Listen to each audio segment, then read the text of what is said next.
the Astros will take on their division rivals and the Texas Rangers. They're trying to rewrite the narrative against their rivals, and they have 9 games left to do it. It all starts here in a few moments. Dallas Keuchel will be on the mound. He's trying to repeat some of the success he had against those Rangers last season. We'll be right back.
They face the Texas Rangers in the first of a huge 3-game weekend series. And we check the West standings first of all, showing you the Rangers with a 6.5 game lead on the Astros, 6 in the loss column. The Mariners trail by 8 in the wild card. The Astros are 3 games out. So that's the scene setter, and the Rangers, with their 9-1 record against the Astros this season, have forged that kind of a lead. And they picked up a game last night. They lost 2 of 3, though, in Baltimore, while the Astros lost 3 of 4 here against Toronto.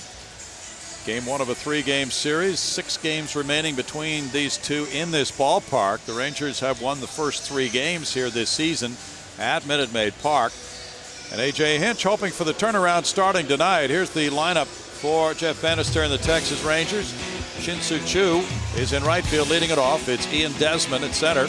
Carlos Beltran is the DH with Adrian Beltre at third base. Rougned Odor bats 5th and plays second base. The first baseman is Ryan Rua, with the shortstop Elvis Andrus, the catcher Robinson Chirinos, the left fielder Delino DeShields, and the pitcher is Martin Perez. And on the mound tonight, it's the stopper. Dallas Keuchel goes out there as he tries to turn things around for himself personally after a rough one against the Tigers last time out. 6-11 on the year. The ERA under the 5 mark. The numbers against the Texas Rangers on his career. He's got plenty of numbers to look at. They're not that great. 17 career starts against Texas, 4-7 overall for Dallas. Chu just returned from the disabled list last night, and he had 2 hits in Baltimore. He had been out with lower back stiffness. He's one of those lefty hitters who hits lefties. There's ball 1. 266 for the season, 7 homers, 17 runs batted in for Chu. He had been sidelined since July 20th with that lower back inflammation. That's in for a strike. Lance Barksdale is the home plate umpire. 1-1. Keuchel at home has won 2 and lost 4 with a 3.66 ERA. Last year, tremendous undefeated season at home. Breaking pitch takes the count to 2-1. That rough one last time out for Dallas in Detroit. The 11-0 loss, allowing 7 earned runs in 5 innings, leads into this. Grounder, and by a diving Altuve into center field, a leadoff single for Chu.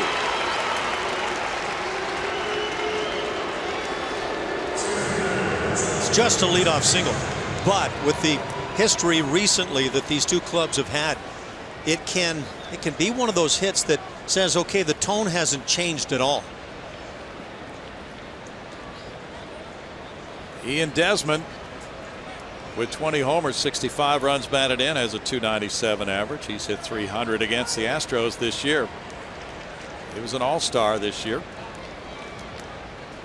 Desmond went 1 for 12 in Baltimore. There's ball 1. Even though his numbers are solid lately, the trend has been downward for him. 2 hits in his last 23 at-bats with 10 strikeouts.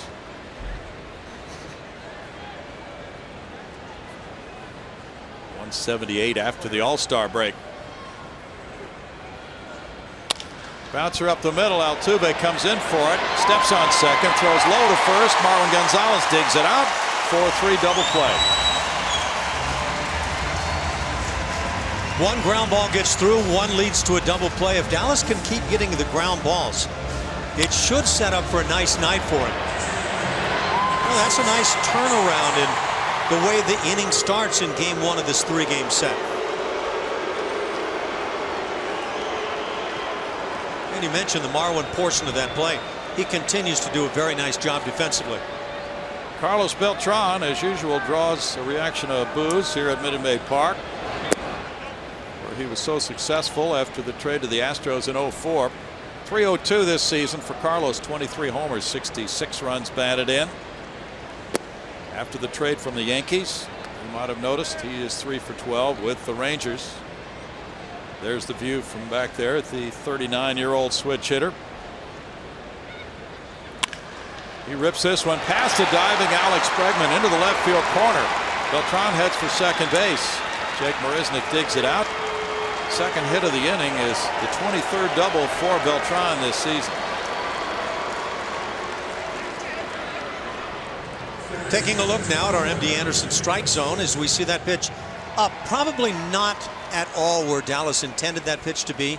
He did come toward the inside portion of the plate. But that leadoff hit by Shin-Soo Choo, also a pitch that was up a bit, and it has, in terms of location here in the first inning, the same feel as the start for Dallas against Detroit. He gave up that first inning grand slam to the Tigers catcher McCann in a 6-run first. Adrian Beltre has driven in 65. He has 16 homers with a .276 average. 37-year-old third baseman. That's ball 1 to Beltre. Beltre went 2 for 12 in the series in Baltimore. He's gone 3 for his last 22 and 6 for 33. He looks at ball 2, and it's 2 balls, no strikes. Rangers are 3rd in runs scored in the American League with 513.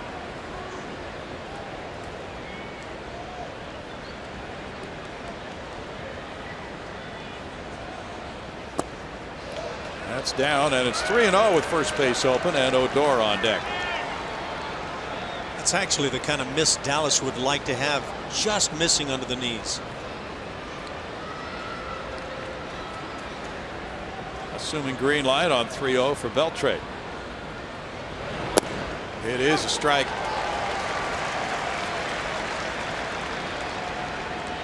Since the Astros moved to the American League, the Rangers are 47-20 against Houston.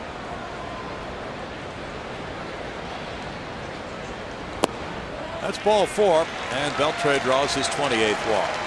Looked like a strategic walk. First pitch ball to all 4 batters for Dallas Keuchel, and Odor will follow.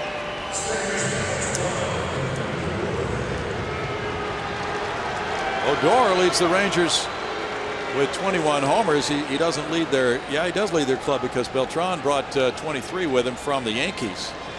He has a .279 average, 55 runs batted in. 3 of those homers against the Astros. And there's strike 1 to him. Odor has not done well against Dallas Keuchel. 5 hitters for the Rangers with double-digit home runs, and the bottom end of that, Nomar Mazara at 13, so they've hit a lot of home runs.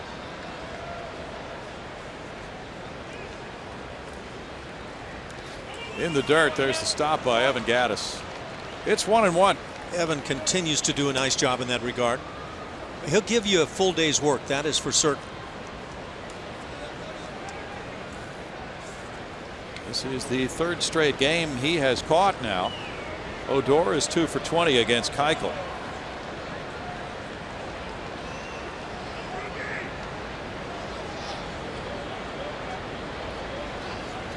Time is called.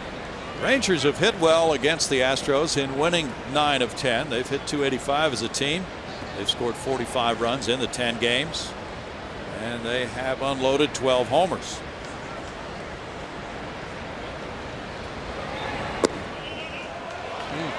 Two and 1. Boy, again, Dallas, and you can see the little shake of the head. Maybe not pleased about not getting the call here. Very close. Keuchel is making his 4th trip to the mound against the Rangers. He's 0-3 in the first 3 this year. 2-2.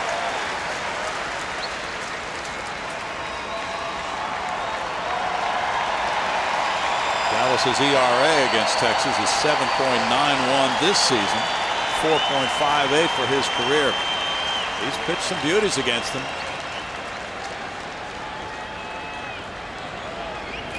This one gets by Gattis, and the runners advance to 2nd and 3rd on ball 3, and it's a full count now to Odor.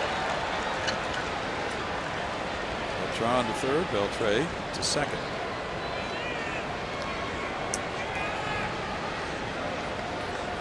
There's the slider in the dirt, but the glove comes up. Even though the commitment is there to the knees, everything down but the glove, and the 5-hole was found. Ruled a wild pitch. The 8th of the year for Keuchel. Time called with Rua on deck.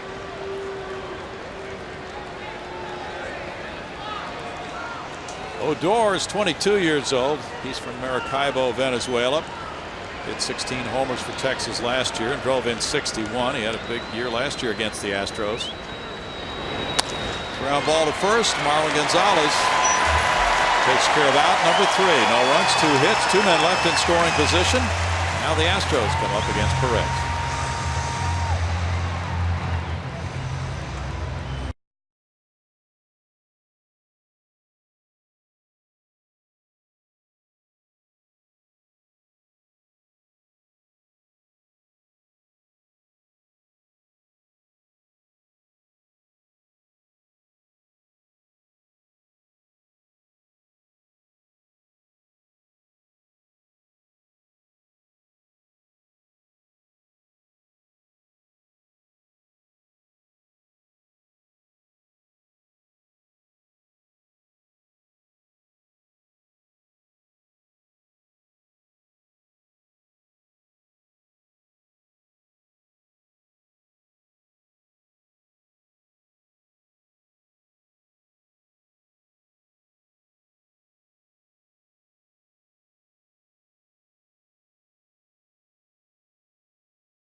is presented by Southwest Airlines. George Springer leads it off in right field. It's Alex Bregman at third base. Jose Altuve bats third. At second base, it's Carlos Correa, the cleanup man, at shortstop. Evan Gattis is the catcher with Tyler White, the DH. Marwin Gonzalez plays first. Carlos Gomez at center batting eighth. Then it's left fielder Jake Marisnick. On the mound for the Texas Rangers, 25-year-old left-handed Venezuelan Martin Perez. This year, boy, what a change in numbers. Early on, he was very good. First 11 starts, 3.12 ERA, 5.32 over the last 11 starts against the Astros on his career. He's made 7 starts, 5-2 lifetime. Very good numbers. An ERA against Houston of 1.88. And he beat the Astros at Texas June 9th, 5-3, giving up 2 runs in 6 innings. George Springer gets it started. Springer takes, and there's ball one. Perez gets a lot of ground balls when he's pitching well. Springer at 256 has 22 homers. He's driven in 60. Hitting 179 against the Rangers this season, including 2 home runs. Bounces it slowly to Beltre. There's 1 out for Perez. Perez, not a big strikeout pitcher. 63 punch outs in 132 innings. The Astros have scored 21 runs in their last 10 games. Alex Bregman with an .057 batting average gets that call in the number 2 spot in the lineup again. A.J. Hinch thinks he's an ideal number 2 hitter. He went 1 for 13 in the Blue Jays series. 2 for 35 as a big leaguer. Rolled out to shortstop. Andrews. 3 pitches, 2 outs for Martin Perez.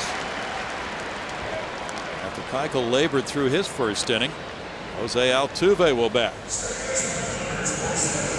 Perez really aided himself well, kept the ball down, maybe under the knees to Bregman as he gets that ground ball.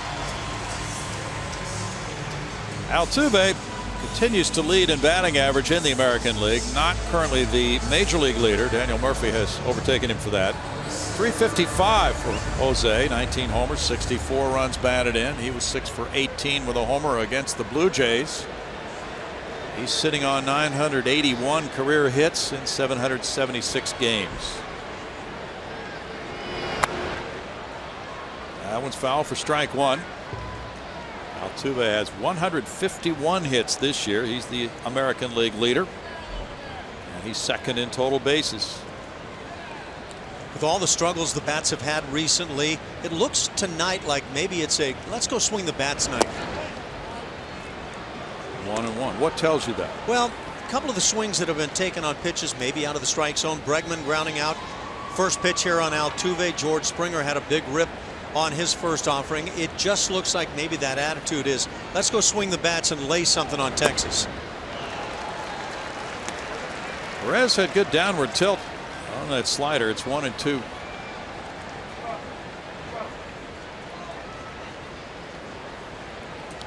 Throws his fastball 65% of the time. He has a 1.44 whip. That's not all that great.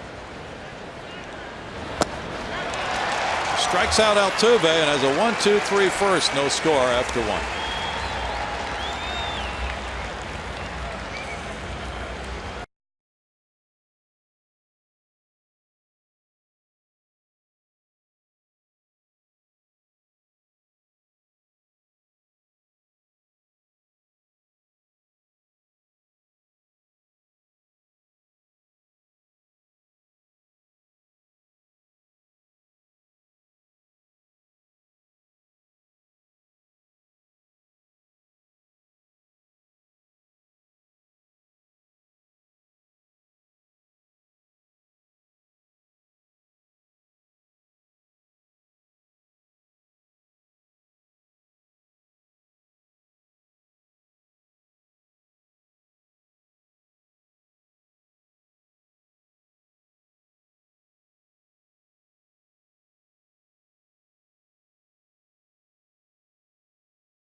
look, and tonight's pitching performance is powered by Kubota. We're looking at the starting pitcher for the Astros, Dallas Keuchel, who struggled against this Texas Rangers team this year. We're looking back, though, right here at Minute Maid Park. He's had some great outings against Texas, including the July 19th right there. A lot of emotions flying that night as he was dominant. And then later in the season, September 27th, with the 10 punch-outs in 7 innings against the Rangers. Another great night. He went on, of course, to win the Cy Young Award there. But this season, it's been a struggle, guys, and with that comes confidence with the Rangers. So hopefully he can turn things around and finish up strong against this division rival. Well, he got a ground ball and an excellent play there from Carlos Correa on Ryan Rua. A 1-pitch out here in the second. First 4 outs recorded tonight by Dallas Keuchel via the ground ball. And there's that strong Correa arm right on the money. Keuchel threw 20 pitches in the first. That is a well-performed play by Correa to his right. Now Elvis Andrus comes up.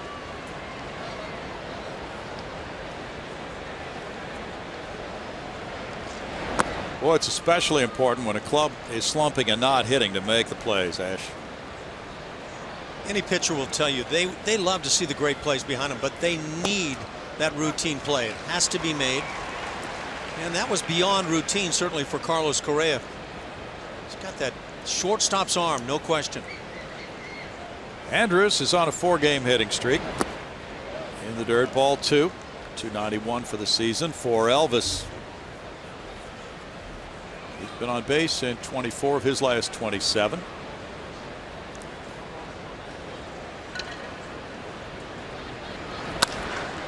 He punches this one on the line. George Springer backing, leaping George Springer.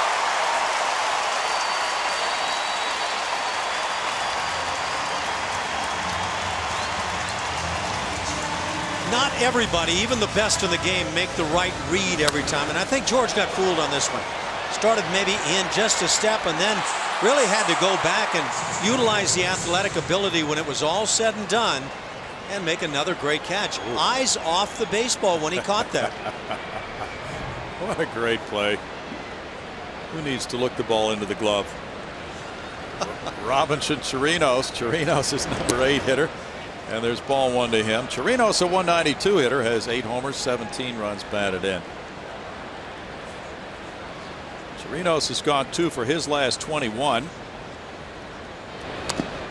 His playing time will be dwindling quite often. Already has with the arrival of Jonathan Lucroy, who caught 3 games in Baltimore, and because of the late night of travel for the Rangers, who got here about 2:30 a.m. Lucroy's being given a rest day by Jeff Bannister. That Lucroy acquisition could prove to be awfully big for Texas. Well, they picked up him and Carlos Beltran, and now look at this lineup. Beltran is still phenomenal right now offensively, but in the long term, at least for 2 or 3 years, I think Lucroy could be the guy every day behind the plate for Texas. 2-1, and another name acquired in the Lucroy trade, Jeremy Jeffress. Fits well into the back end of the bullpen for Texas.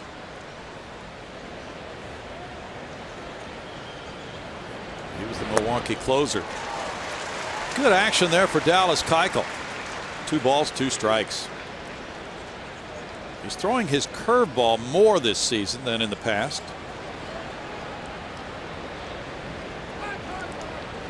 Last one looked like a change, but well, that's been a staple for him, and getting that same kind of downward action that we saw from Martin Perez in his first inning is what allowed Dallas to have such a fantastic year last year. That worked for a strikeout of Chirinos. Gaddis with the throw. George Springer made a magnificent catch in right field. All the way up, full extension, scoreless game.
watching Astros baseball on Root Sports and get a behind-the-scenes look at places like historic Union Station, luxury suites, the Diamond Club, and much more with a tour of Minute Maid Park. For more info, visit astros.com/tours or call 713-259-8996 to schedule your tour today. Ronnie? Thanks, Julia. Well, we think you'll like that tour. 0-0 here. Martin Perez takes a tour of the Astros in the bottom of the second inning. Carlos Correa to lead it off. And looking at ball one down, 266, 15 homers, 68 runs batted in to lead the club. The Rangers have held him to a 139 average. He's 3 for 11 with an RBI against Martin Perez. It's 2-0. A lot of the hitters may be trying to reestablish the strike zone after the previous 4-game series with the Toronto Blue Jays. Sometimes people were not too sure what that strike zone was.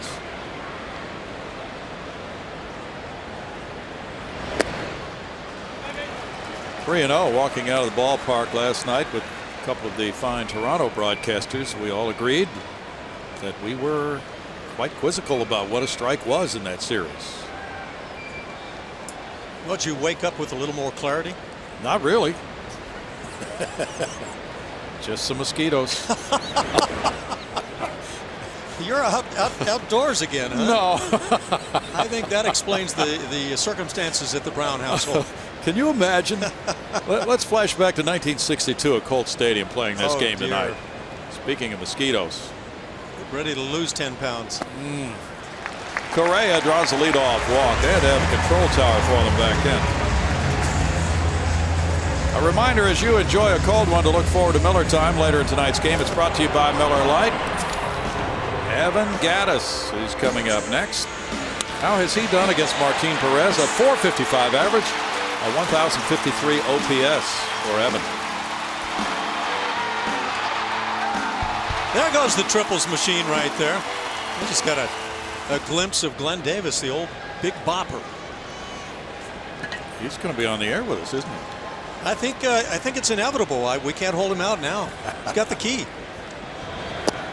That's strike one to Evan. You mentioned the triples machine. He was that last year. This year he does not have a triple. 220 batting average, 17 homers, 43 runs batted in for Evan. Tyler White's on deck.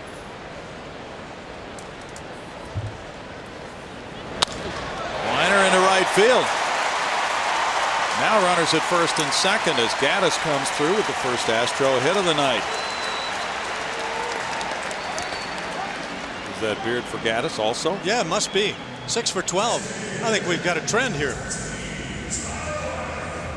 Oh, that's pretty. Down through the baseball. Line drive the other way.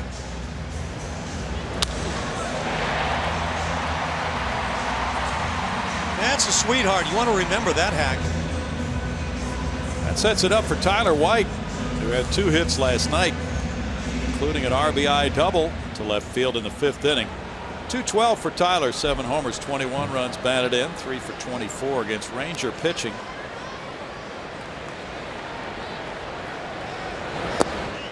That is strike one for Perez. Perez on the road is 1-6 with a 5.95 ERA.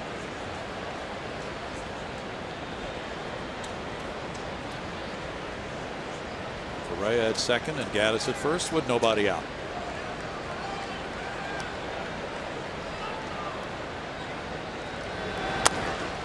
Back to Perez. He goes to third base, and there's the tag on Correa for out number 1.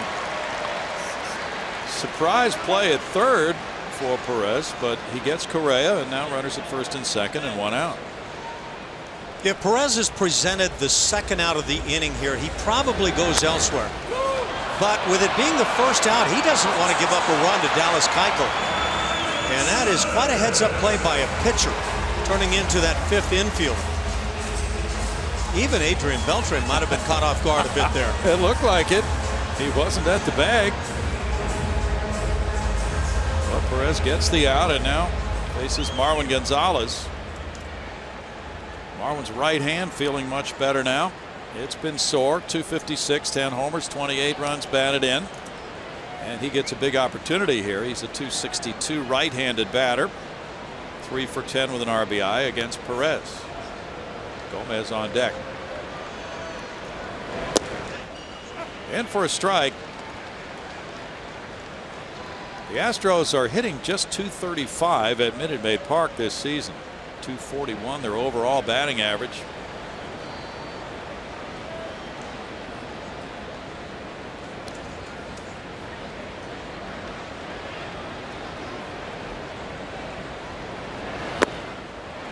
Oh, and 2. Marwin had a career-high 13-game hitting streak. That was snapped. He had only 1 at bat last night as a pinch hitter, but yes, that's one way you can lose a hitting streak, even though there's only 1 at bat in the game.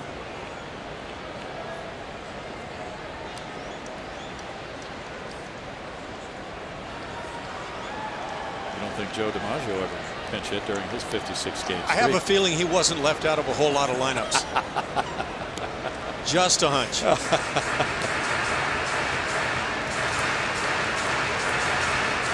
Let's see, Joe needs an off day on a day after night game, right?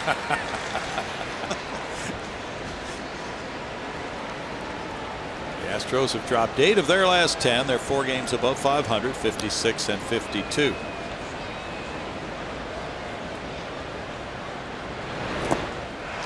And it's a strikeout for Perez.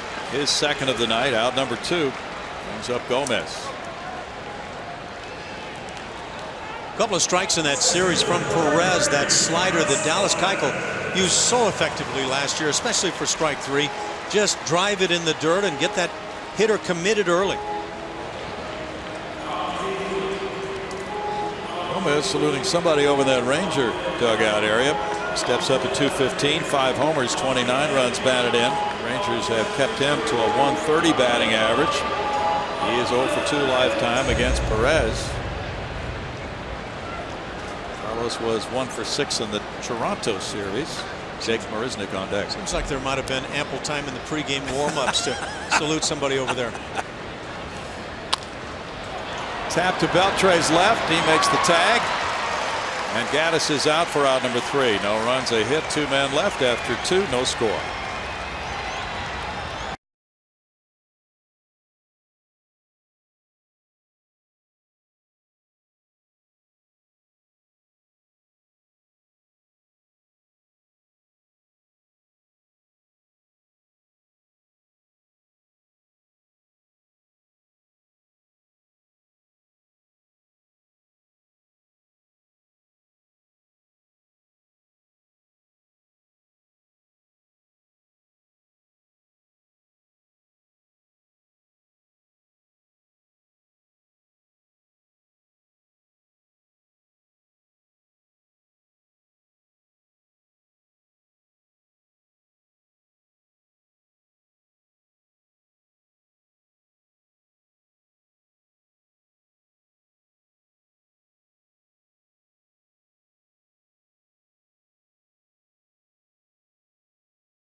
to the wall. It's gone.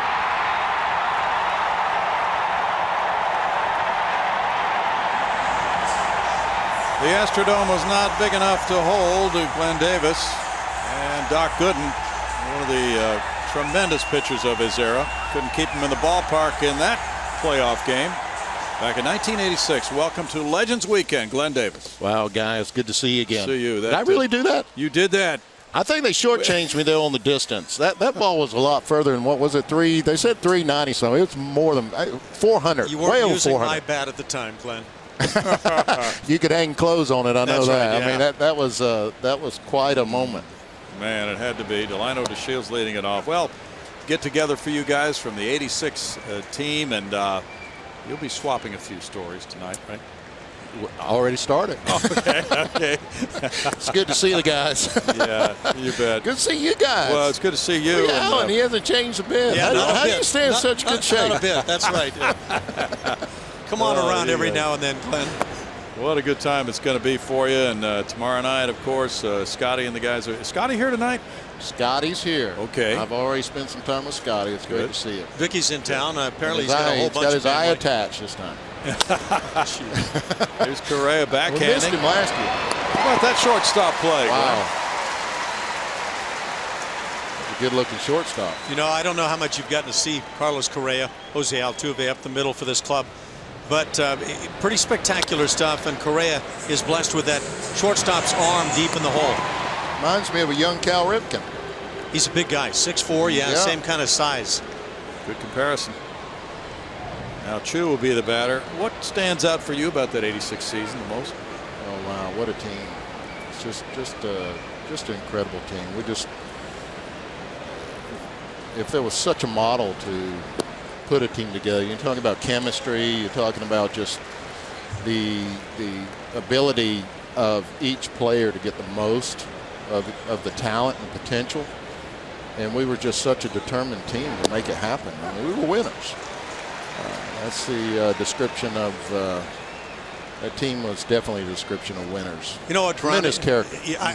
Along with all of that, we had some guys in the heart with Glenn Davis that would drive in some big runs. And any team that's going to win has to have that. You've got to have all the elements of the game. But that was a huge part of what the Astros at that time did. Yeah, we never gave up, did we? We never gave up. Kevin Bass, he had a good year that year. Kevin had a great year. We all can, you know, really, you ask me, I think about things that really stands out is just the contribution. Everybody contributed. Everybody. Struck him out. Yeah. You remember, Alan, we had that saying, who's going to be the big man tonight? Yeah, you remember that? Yeah. We had that T-shirt, who's going to be the big man tonight? Well, that phrase, Bill, that came up because somebody, it wasn't the same person every night. It was somebody different every night. Was the hero, basically. It was the one that made something happen. And that was, you know, again, that's the character of that ball club, is that everybody contributed. Might have been Phil Garner, Danny Walling, Craig Reynolds. Oh, absolutely. Everybody. It was just when I was having an off night, these guys, the rest of the guys would pick me up. And, you know, when they were down, they weren't, you know, in a groove or having a good night, I'd pick them up. But you were the guy as far as power that year. Now, how did that feeling of pressure go that you had to be the guy to deliver? I don't know about that. I had to swing the bat an awful lot. I don't know. You know, if I connect and hit it, it was a good thing. But unfortunately, there were a lot of moments that you know, it was a lot of swing and misses. What happens to the power hitters, Big Bopper? How long did it take you to get that name Big Bopper out there for everybody to use? I'll never forget Al Rosen when I first came up. Al Rosen, what a great man, great player. Al Rosen told me, he said, you know, I brought you up here. I'm bringing you up here, young man. You know, when you're a young player and you come up and you're trying to emulate all the veterans, you know, and you watch and sit back and look at everybody. That could be dangerous, by the way. I used to watch Jose and these guys. Everybody was taking a first pitch. We'll carry that over to the next inning. We've got a lot more to talk about. Dallas Keuchel's too quick for you, Glenn. Yeah, it was. Let's get right back. Nothing. Yeah, well, what?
This weekend is presented by Houston Methodist and continues tomorrow as we pay tribute to the 1986 Astros.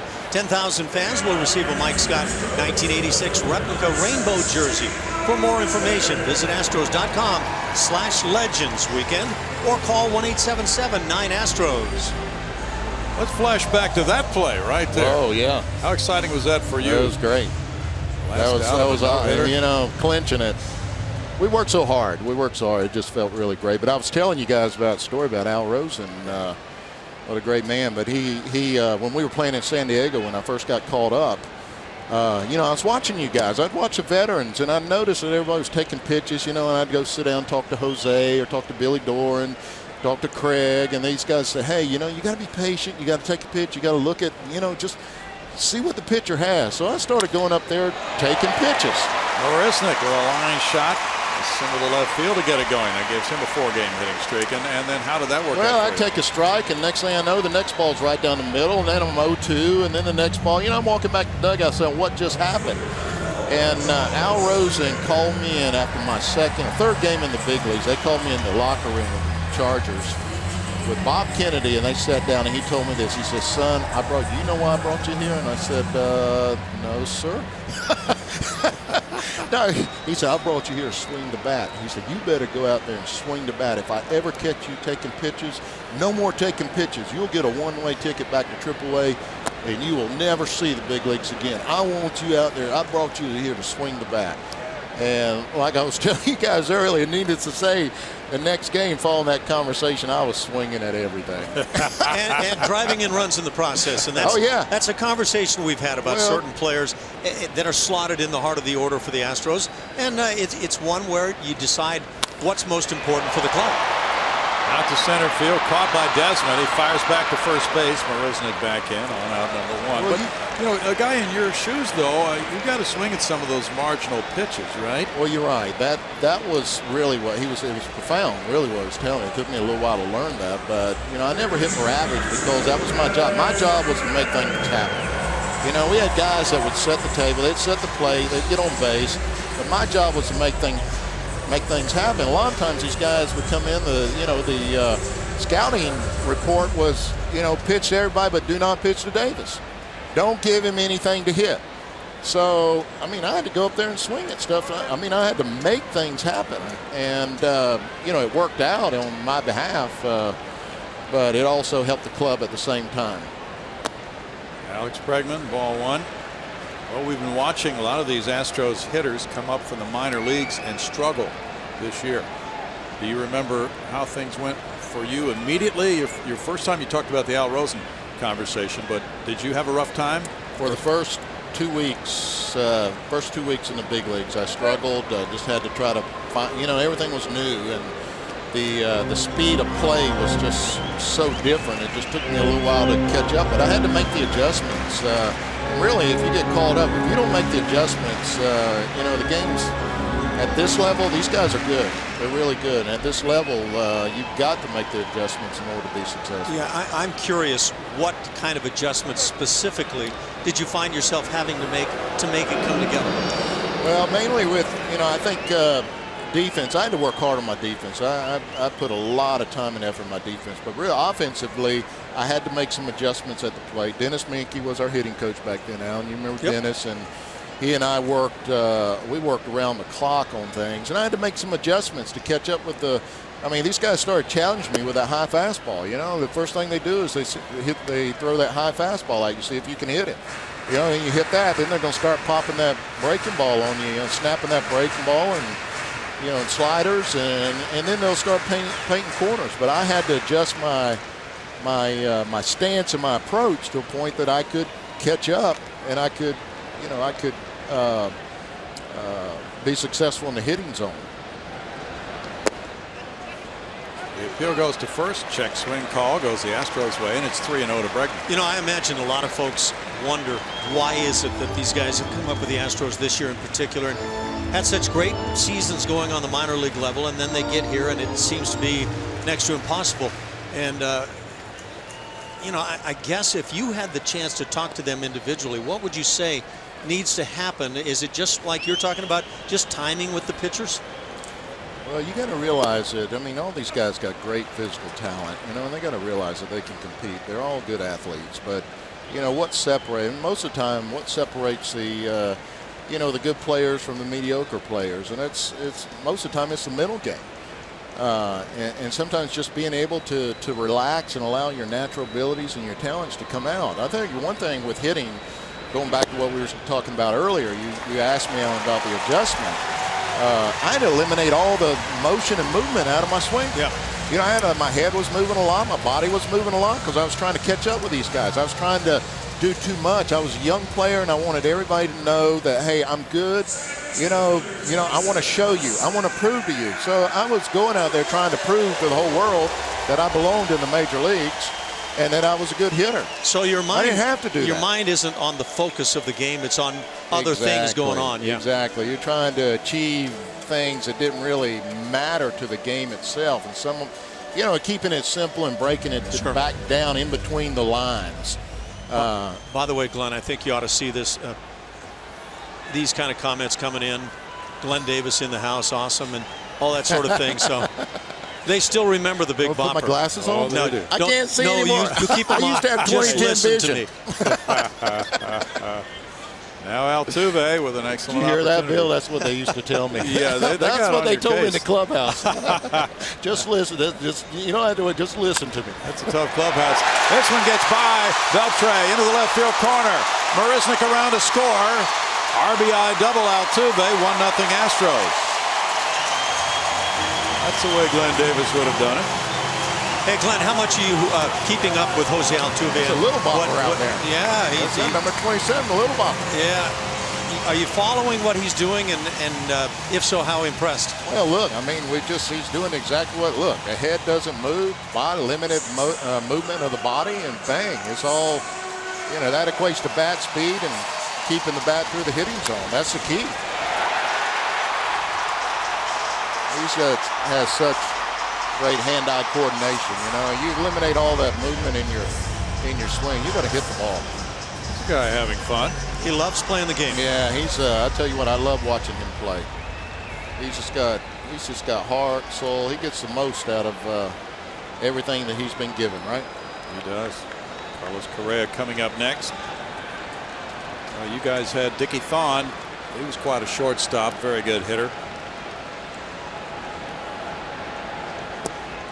I saw Cheo down earlier, and I asked him, where's Dickie? I think Dickie's over in Puerto Rico.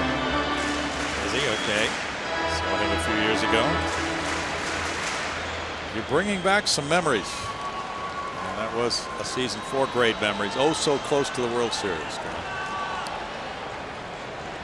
Glenn, we've got some idolization of you going on. Line drive into right.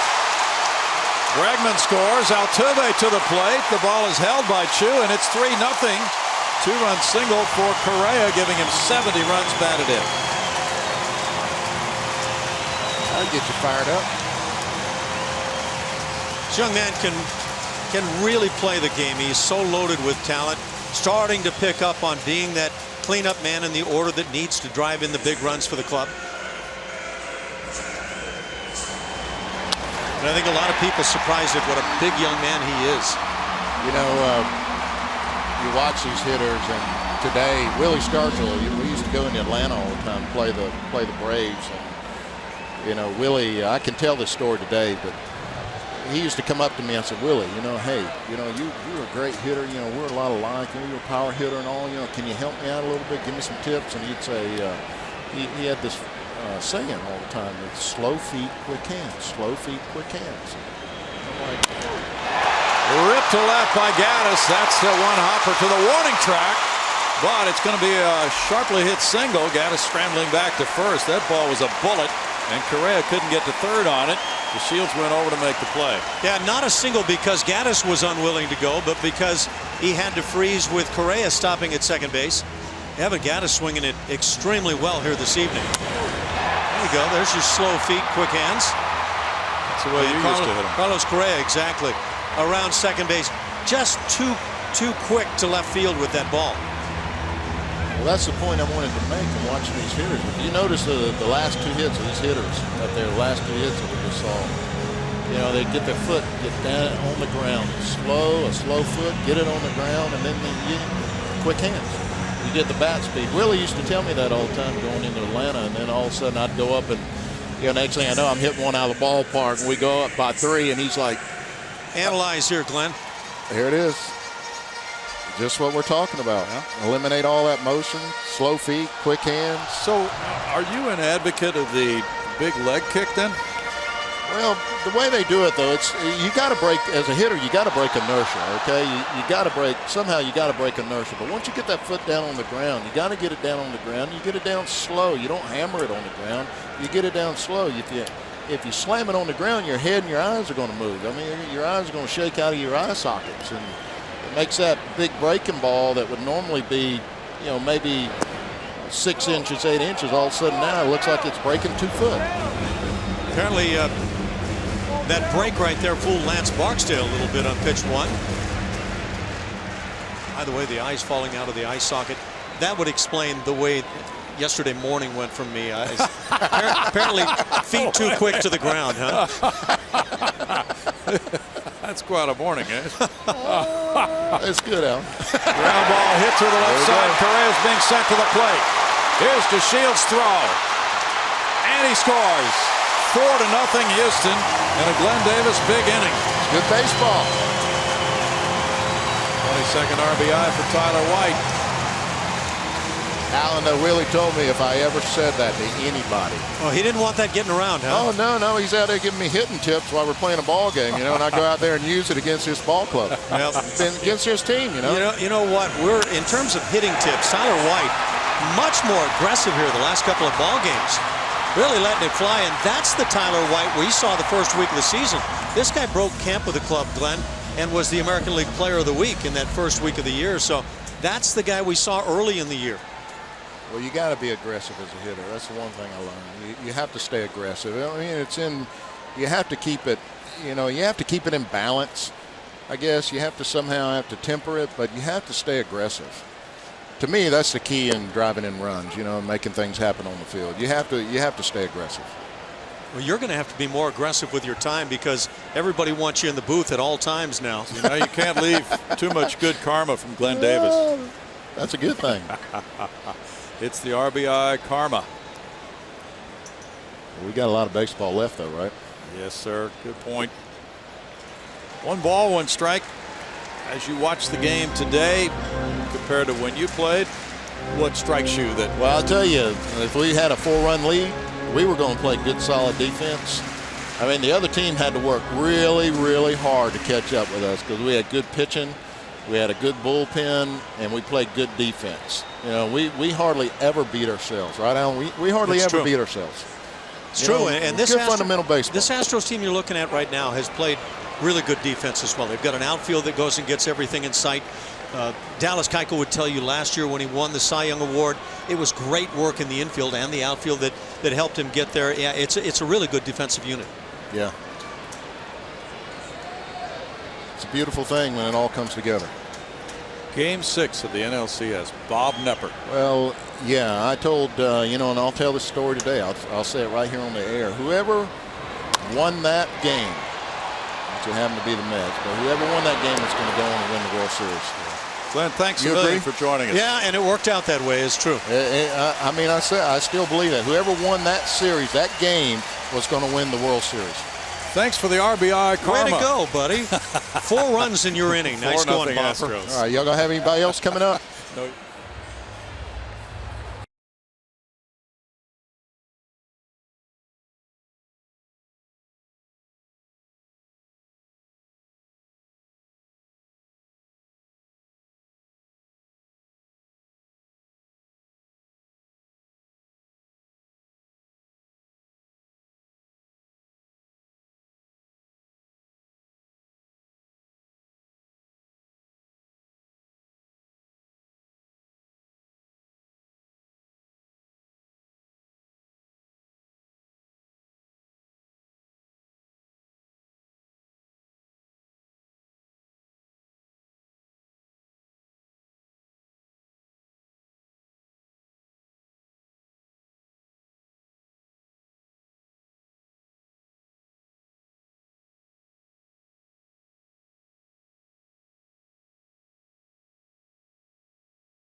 talking about the best home record when scoring 4 or more runs. Of course, the Astros with 4 runs tonight. The Cubs lead it. Astros right behind. Those are some mighty good marks, by the way. 25-2 for the Astros. Phillies, that kind of surprises me a bit. Dodgers, Mets, Yankees. But those Cubs off to the great start this year, no doubt, because they were able to do a lot of work at home. Taking all the way, Carlos Beltran looks at ball 1. Dallas Keuchel's retired 7 straight. He leads it now 4-0. Beltran doubled to left in the first inning. Hits the curveball, a 2-hopper to Alex Bregman. And it's out number 1 for Dallas Keuchel. By the way, Brownie, I think you need to mention to the fans that we're keeping Glenn Davis in the booth. We're just not going to let him talk for a while. We ought to keep him in town for several days, at least through Sunday before the road trip starts. That kind of RBI karma. Now Adrian Beltre, he walked in the first inning. Dallas Keuchel has settled into a nice rhythm. He got excellent plays in the second inning from Correa and Springer back to back. Beltre fouling it, strike 1. Keuchel's trying to snap a 3-game losing streak to the Rangers.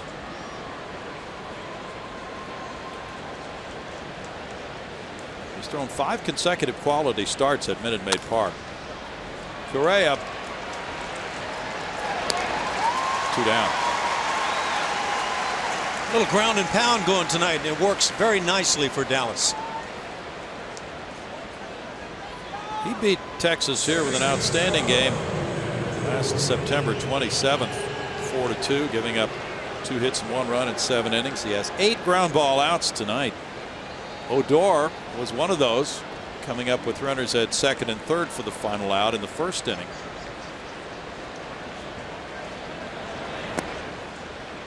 Ball 1 to Odor with Rua on deck.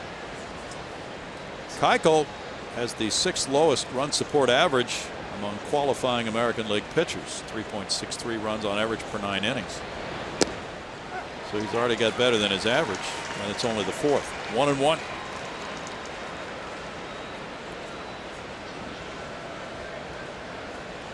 Shooting for win number 7 of the year.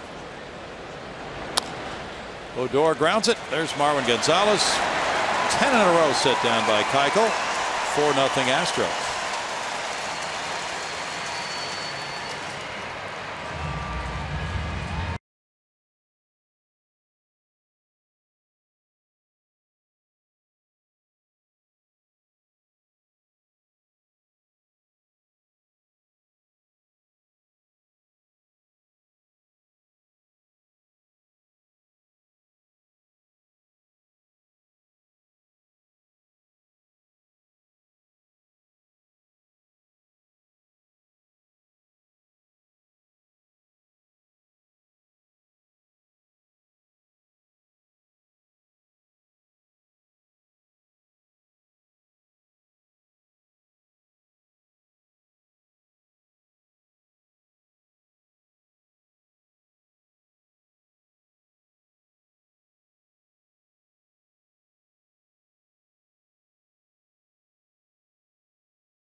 Nothing Astros, and it's Chevy Military Night here at the ballpark, a special moment for Houston area Chevy dealers and Military Warriors Support Foundation. They honor the Chevrolet everyday hero for his service and sacrifice today. It's Christopher Sum, Army Specialist. They presented him with a brand new car courtesy of Chevrolet. And Forbes Durden joins me now, the VP of Houston area Chevy dealers. And what was your involvement in this as far as Chevrolet goes? Why did y'all think this was important?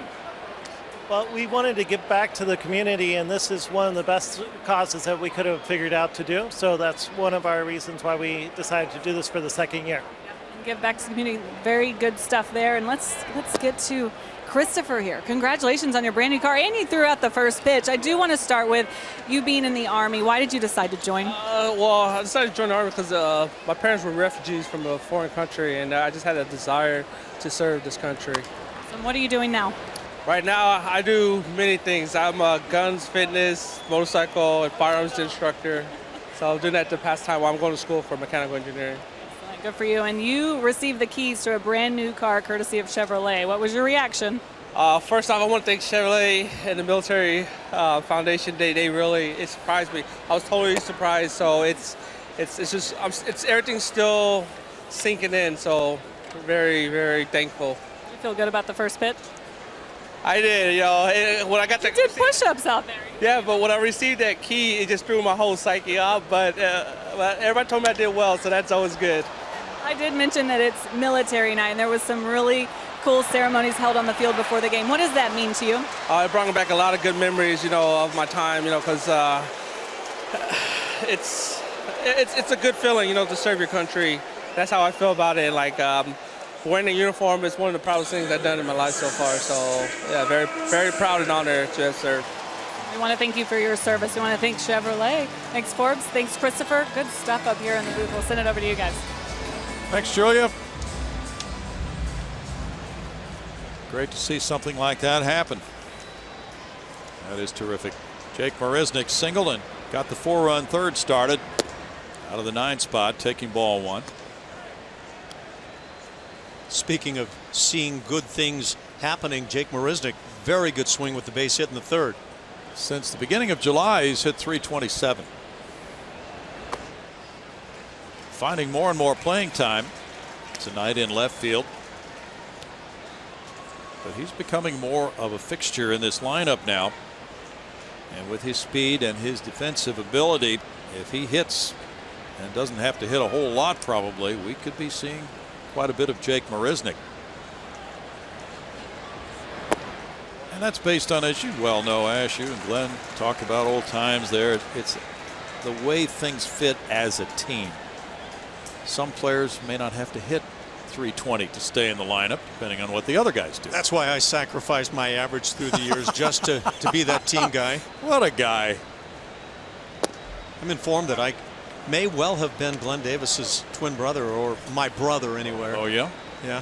I'm not sure that I'm willing to buy into that, but Twitter has been active after Glenn's appearance.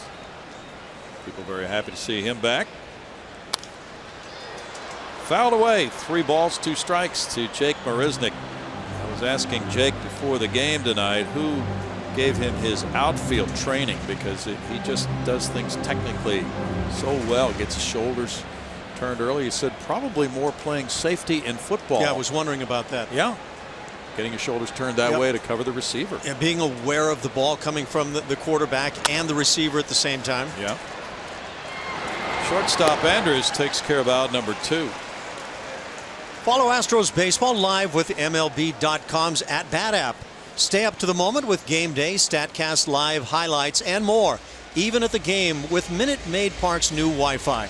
Download the app for your phone or tablet, and you can do it right now. George Springer is grounded out and fly to center field.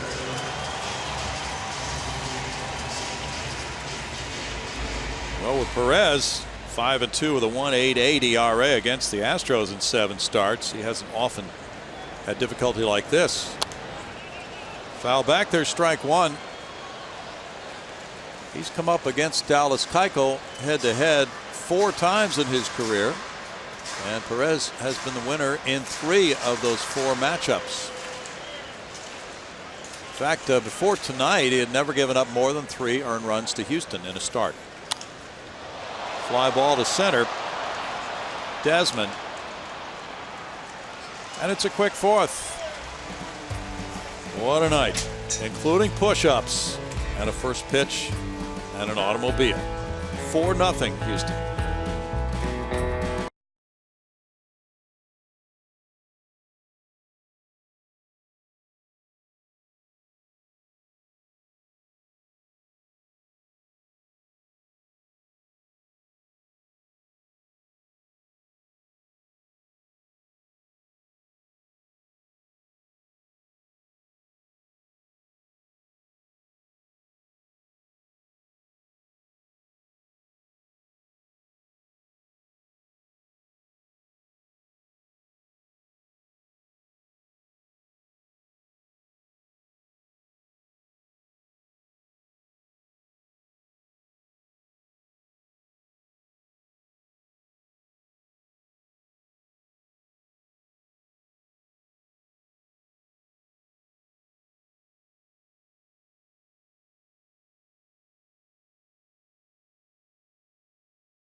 It is time for our Chevy Stroh poll. Make sure to head over to the Root Sports Twitter page to vote in the Chevy Stroh poll today.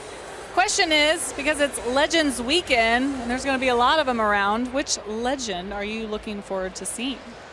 Kevin Bass, Glenn Davis, Mike Scott, or Phil Garner? Some big names in there, guys. Very good names, and boy, were they contributors and part of that important team. Ryan Rua, the batter. There's strike one from Dallas Keuchel. Rua hit the ground ball, and Carlos Correa made an excellent play to get him in the second inning. The answer, by the way, is E, all of the above. Yeah. Tomorrow night's equally big. Keuchel cuts it off, and the Gold Glover tosses him out. It's 11 straight for Keuchel. Uh-oh. Uh-oh. Yeah, I see no resemblance whatsoever. Dodger Stadium for Ash. Yeah, how about that? Top step at Dodger Stadium. As a kid, I never would have imagined I would set Heine on that step. Right. The scene of that tremendous playoff game, 1980, to send you guys on into the NLCS against Philadelphia. You're talking about the Art Howe game. The Art Howe game. Strike two, Andrews. Springer made that tremendous catch on his fly ball in the second. Art hit the home run off a Dave Gold's breaking ball. Bouncer left side. There's Bregman. And the tag by Marwin Gonzalez. 2 outs. Bregman saying my bad, as the throw was a bit offline, but you know what, this is a really nice play, and tough with that in-between hop moving to his left. As we take a look at our Supermo presented by Mattress Firm, Alex Bregman. He has shown one thing: he can play the defensive side of this game, and I think we all believe the offensive side is going to follow. Chirinos struck out in the second inning.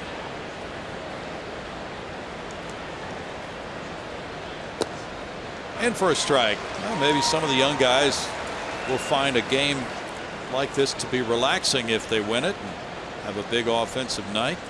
Big crowd here. It could be very reassuring to them. Changeup fouled away. It's 0-2. Let's take another peek at Alex Bregman. Would anybody like a snow cone?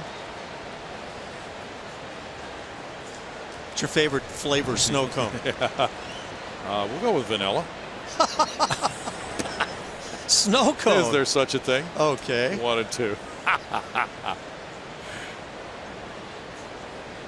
Well, just watching him make that play to his left, that's not a play a shortstop would have in that fashion. He'd be up the middle for the throw. So that points out, and he hasn't played that many games at third. Different throwing angles and things like that, Ash.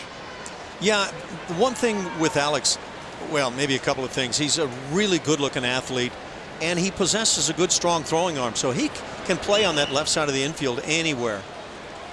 He's made a couple of plays throwing from foul territory behind third base. Plenty of arm strength for Bregman. By the way, Brownie, your preference, you like the old stirrup look on the uniforms with the socks? I do. Or the current look? I like the stirrups. That's ball 4. Chirinos draws a walk, and that ends the string of 12 in a row retired by Keuchel. I'm not sure it should have ended. Okay. Take a look at this pitch. That's showing up in the strike zone. I think Dallas is wondering, why is this guy heading down to first base? This may be the reverse umpiring of the previous series. Delino DeShields the batter. He grounded out. That's strike 1. Was that previous series anything's a strike? Pretty much. Just at the most inappropriate times, huh? Yeah.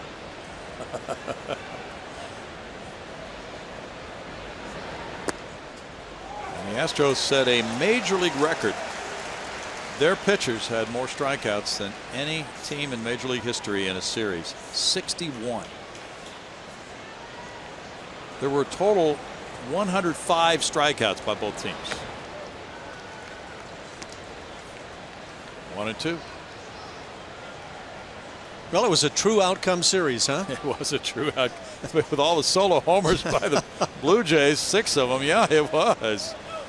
2 balls, 2 strikes. A nice job there by Evan Gattis. He's catching for the 3rd straight night. I wonder what's going on there.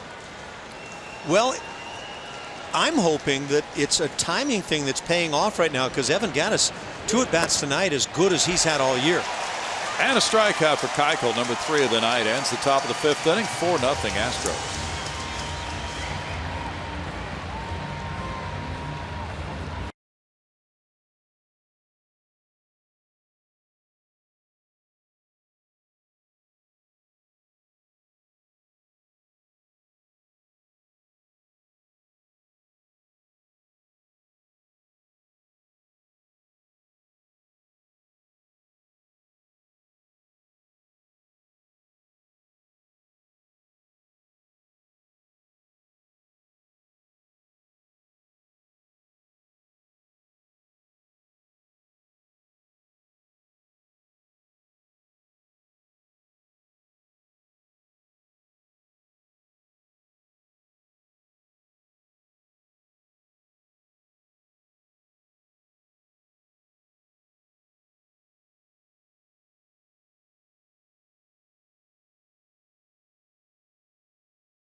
Longtime Astro, traded from the Cardinals for cash, 1974, one of the best deals in club history, leading to 13 seasons with the Astros. 11 runs batted in 7 times, batting average 6 times, homers 3 times, 4-time MVP, an All-Star, a retired number, Texas Baseball Hall of Fame member, 3rd in Astros all-time WAR, behind Bagwell and Biggio. Don't stop there. You're just getting loose, Bronny.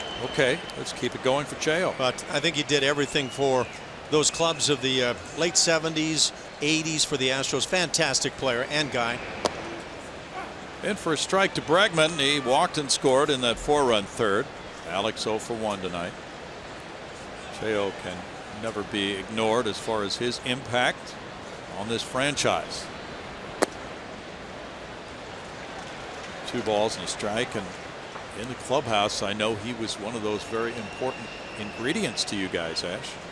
You know, if fun equates to having a good season, and I think for the good part it does, Cheo made it fun all the time. Desmond handles out number 1. Jack in the Box takes us inside the box score as we see the Astros that have led the league in multi-hit games in club history. Only 2 of them. Jose Cruz back in 1980, Jose Altuve in 2014.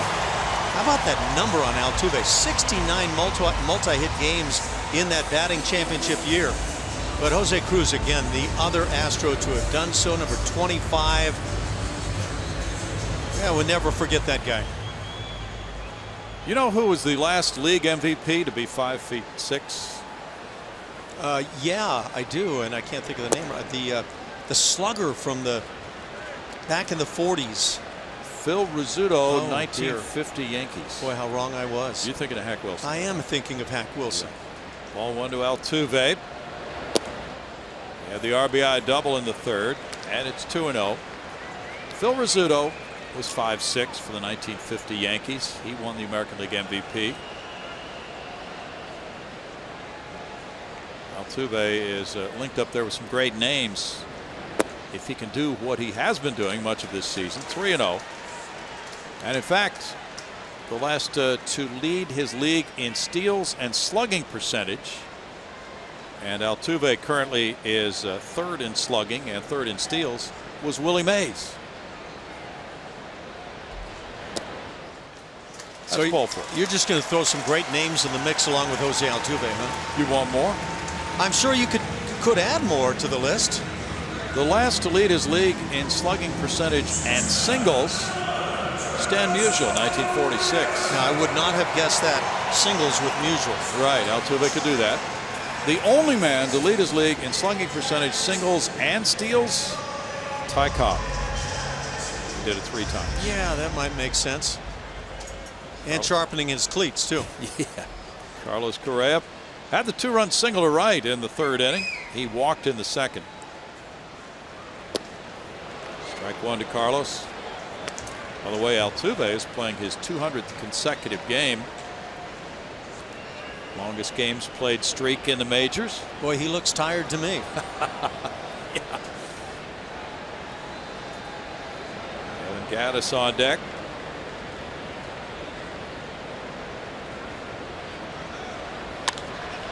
Fly ball out to left. To Shields. In for the catch. 2 outs. And it'll be Gattis batting. Gattis is 2 for 2 tonight. 2 gorgeous swings, by the way. Lining one to right field and then raking one down that left field side. Gattis, in his 29 previous games before tonight at catcher, was hitting .282, 11 homers, 23 runs batted in, with a .998 OPS. He likes playing a little D, doesn't he? He does. Furthermore, he's thrown out 45% of attempted base stealers. Done really good.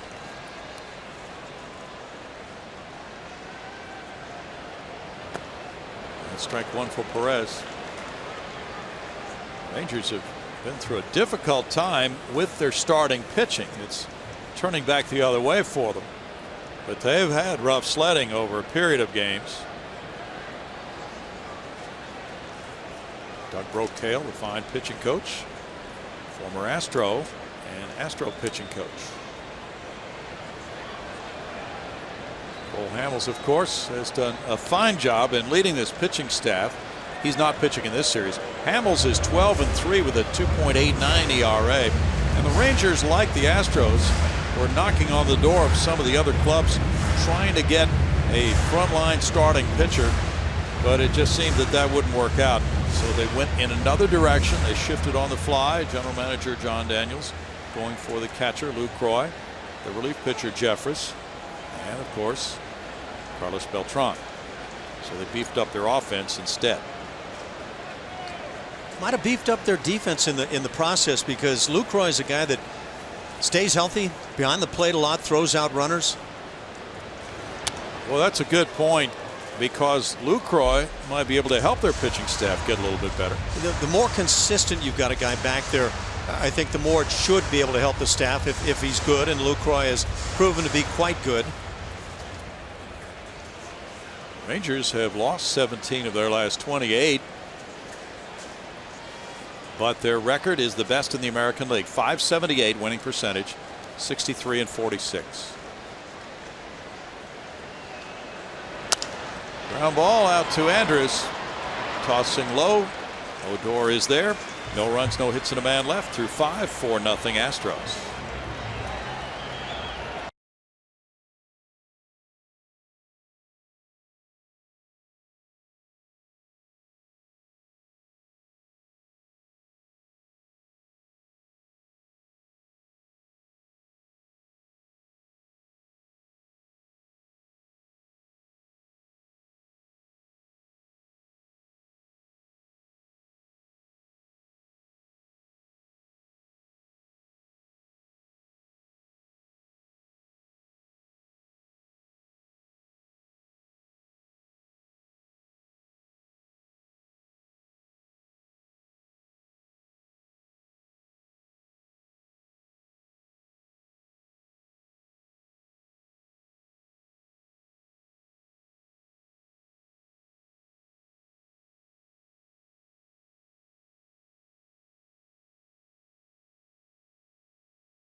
Presented by Southwest Airlines.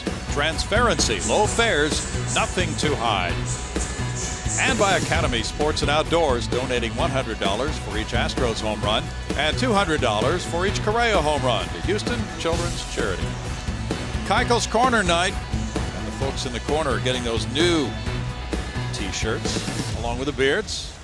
Having a great time. They have watched Dallas and the Astros take a 4-0 lead over the Rangers through 5 innings tonight at Minute Maid Park. Landon Sanders is here tonight. He's a ball player.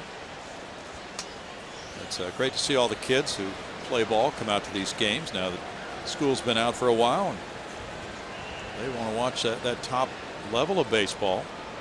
And then you heard Glenn Davis talk about hitting, so maybe some of the folks out there who play ball learned something on that they can apply.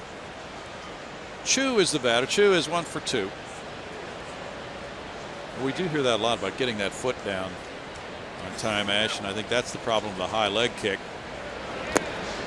Now you have a leg kick, right? Much of the time, yeah. You know, and Jose Altuve has a high leg kick. Yeah. But it's about the timing. It really is. If you, you know, I hear Jeff Blum talk all the time about getting that foot down early. There are different theories out there, but the one thing that really stands up for me is keeping the hands back. Jose Cruz, such a great hitter. He would stride long, he would stride short. He did everything on earth, but he was able to keep his hands back. Slick play by Altuve to the backhand side on the short hop on the move.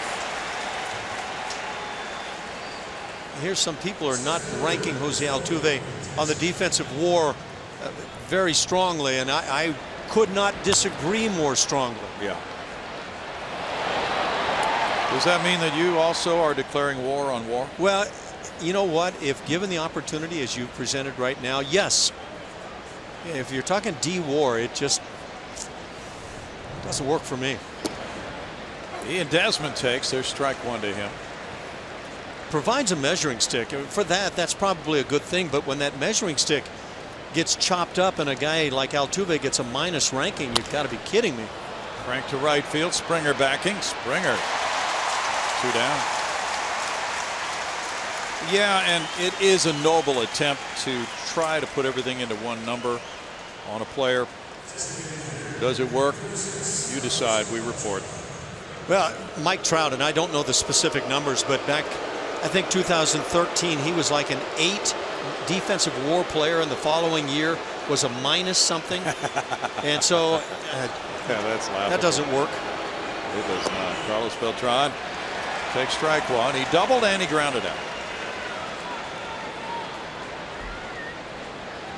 He wants to play, we were told, a couple more years by some of the Yankees media corps anyway, not by Carlos. 2 balls, 2 strikes. That would give him a 20-year career, and if he continues to play the way he is this year, he would have an excellent shot at being a Hall of Famer someday. Well, he's putting up excellent numbers at this stage of his career.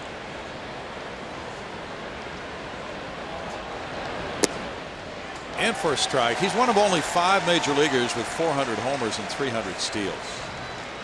Backdoor breaking ball, perfectly spotted. Yeah, I heard some people with the Yankees say they wouldn't be surprised if Beltran winds up back in New York. Exactly. Curveball got him on strikes. Keuchel has been mystifying to the Rangers and leads 4-0.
As we take a peek at what Martin Perez, the left-handed pitcher for the Texas Rangers, has done in terms of pitch usage since the beginning of last year against the Astros. Again, 62% fastballs. He's not throwing that fastball that often tonight. He's had to make some kind of a change, maybe not on his game, but you see he also uses the changeup quite a bit.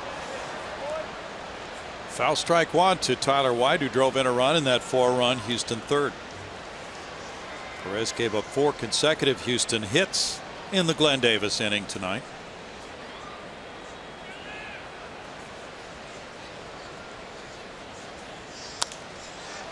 This one heads for the right fielder, Chu. He's near the line.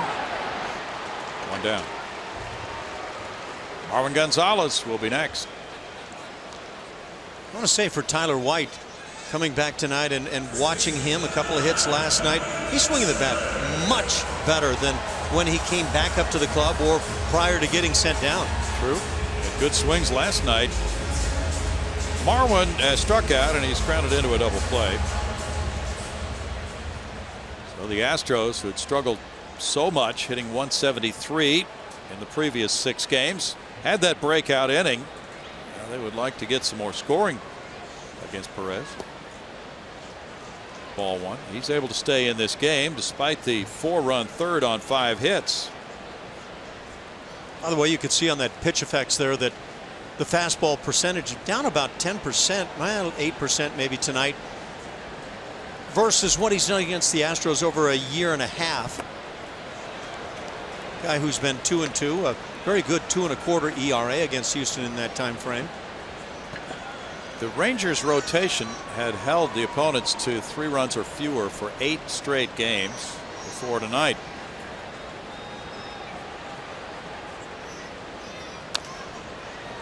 Foul ball, but they had a stretch of 19 games in which their starters were 2-12.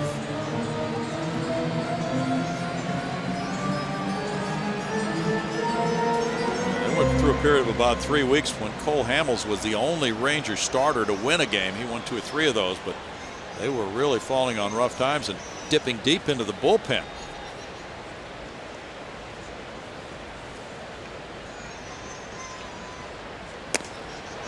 Struck him out. It's number 3. Turning to that fastball a little bit more, and he rides one up the ladder for the strikeout. By the way, I'm reminded it's been too long for me, Brownie. It's just becoming so evident. Ty Cobb did not sharpen his cleats; he sharpened his spikes. Is that what he did? Yeah. So, my apologies to all. And he also sharpened his tongue, didn't he? I don't know if he needed to. Carlos Gomez takes ball one. He's 0 for 2. Apparently, according to a recent book written about him, he wasn't the bad guy he's been portrayed to be in earlier books. Kind of tough to verify right about now, don't you think? Yeah, a little bit. 1-1. Well, as the story goes, the biographer who wrote that book portraying Cobb as an evil human being was, let's say, he wasn't sober all the time. And kind of had an axe to grind. Al Stump was his name, and so others who may have passed down the written word about that time didn't portray him like that. And I don't think he ever really talked to Ty Cobb very much. So if you're going to write a biography and not talk to the subject of the biography, how reliable is that? You have come close to winning me over already. I see Ty Cobb as just this sweet, cuddly guy. Right. Well, struck him out. That's number 4. And after 6, 4-0 Houston.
4-0. We go to the top of the 7th. Kick off your weekends at every Friday night home game with the best fireworks show in town. Our next fireworks spectacular is August 26th, excuse me.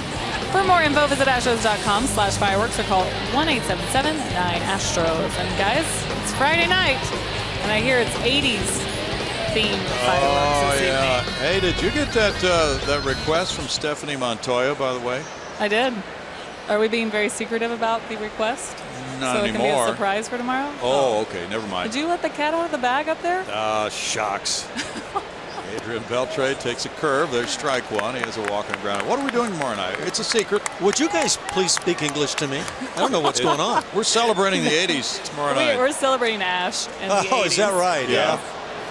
So Stephanie's rounding up photos, and so tell us, in 1986, Julia, what age were you? 1986? Yeah. 1 year old. Yeah. Kamala Correa at shortstop. You're killing us. Hey, but I entered a picture, so you did. stay tuned. As an infant, I want to see this. Yes. As an infant. Yeah. And I'm dressed 80s. Dressed in the 80s. Yes. Okay, great. It's very obvious which decade I'm in. Did you have a fanny pack at the time? You'll have to see. You'll have to see. Okay. Can't wait. That's 80s night tomorrow night. Rougned Odor twice as grounded to Marwin Gonzalez. This should be good. You and Scotty on the field with Dallas Keuchel tomorrow night. They've decided apparently that my hands are not trustworthy. Dallas is going to catch the first pitch. Okay. I'm just going to stand there and applaud. Are you going to be sitting at the workbench? I'm not sure. Okay. Bouncer goes foul, and it snowballs 2 strikes. And of course, many of the fans watching are well aware that Roger Craig taught Mike Scott the split finger fastball, which sent him on, catapulted him toward the Cy Young Award. Then, of course, Roger wound up being the manager of the San Francisco Giants and tried his best to get under Scotty's skin. Rolled foul, and that didn't really work out very well, did it? Sure, Roger Craig ruled the day that he taught Mike Scott the splitter for a long, long time. Because I think he had other things on his mind, maybe that Scotty had learned some pitches from somebody else. Aha. I think he felt like there should be loyalty in this game, right? Timeout called late there. Lance Barksdale gave Odor the late timeout request. Second time that's happened tonight. I don't like that when umpires give that hitter that late request and the pitcher's already in his motion. Sure. Struck him out, but it got by Gaddis, and Odor will make it to first base. That's out number 2 in terms of what could have happened, but Odor made it on the what I think will be a wild pitch, so it's only 1 out and a runner at first base, and it's strikeout number 5. May have been a second time on the evening where Evan brought the glove up and the ball slipped under.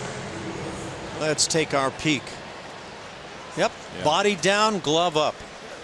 And even the smallest of gaps there can lead to problems, and there it is. That glove needs to push down toward the ground. Strikeout number 5, wild pitch. Everything else there that Evan physically is just perfect. Strike to Rua. Rua's 0 for 2. Mitch Moreland, a left-handed hitting first baseman, is on the bench tonight. Rua's been platooning some with him.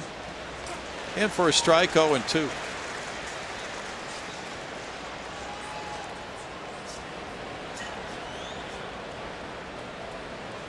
Rangers under Bannister are 22 and 7 against the Astros under Hinch.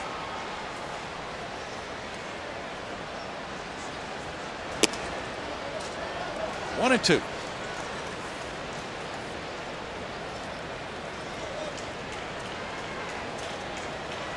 These Texas Rangers put together some amazing numbers this year in terms of run differential and the wins they have.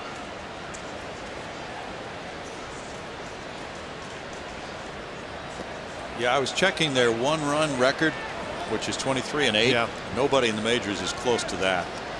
So they win the close ones. They've been blown out on the other side, and when it's all said and done, they score just about the same number of runs as they give up, and yet, because of all those close wins, you got a team that's 63-46 to start the night.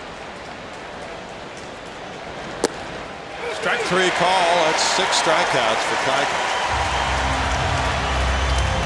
Better coverage of baseball is brought to you by T-Mobile.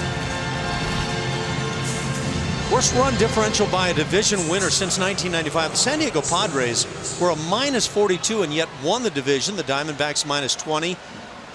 And you see also the Giants able to win a division while being minus in that run differential category. That to me seems like such an important category, and yet a number of clubs able to find a way to succeed without scoring a whole lot more than they give up. Strike 2 Andrews. He's 0 for 2. The Rangers got 2 hits from the first 3 batters in the game, and they have not had one since.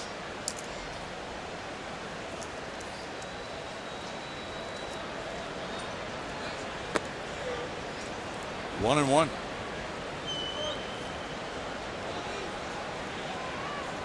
Astros got fine starting pitching in the Toronto series. Mike Fiers went 6 last night, giving up 2 runs. Colin McHugh 6, giving up 3 runs. Lance McCullers left with an injury. He had given up 2 runs in 4 2/3. Doug Fister's 6 shutout innings Monday night, and Doug is up again tomorrow night.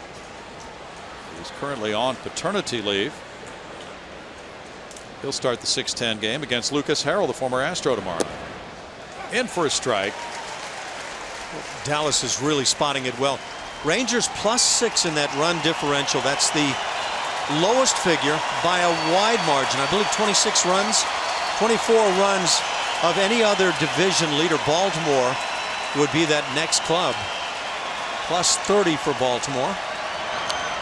Ground ball foul. Well, the Astros, in terms of runs compared to opponents' runs, let's see, they're up 4-0. We'll figure that in. They have 37 runs more than their opponents, but they're 4 games over 500 and 6.5 behind the Rangers.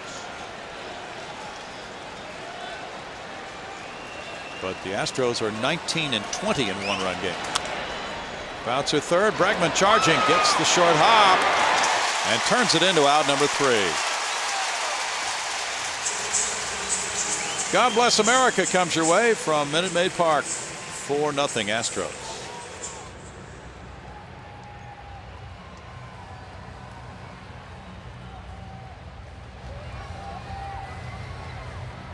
Gentlemen, on this special Military Appreciation Night here at Minute Maid Park, we kindly ask that you please rise and join us now as we pause not only to honor our great nation, but to salute those who protect our freedom around the world each and every day.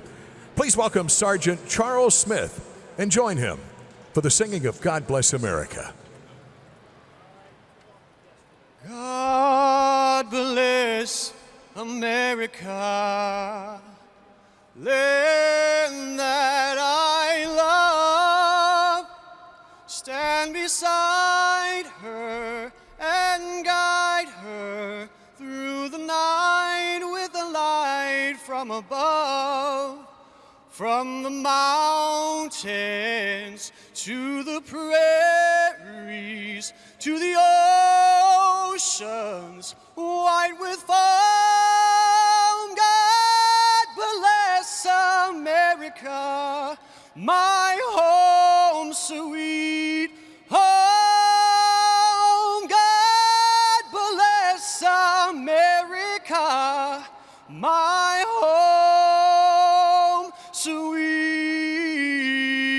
home.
And we have a winner in our Chevy Stroh poll. We want to thank everyone for getting on Twitter, following us at Root Sports SW, and voting. And we asked you on this Legends Weekend, which legend are you looking forward to seeing the most?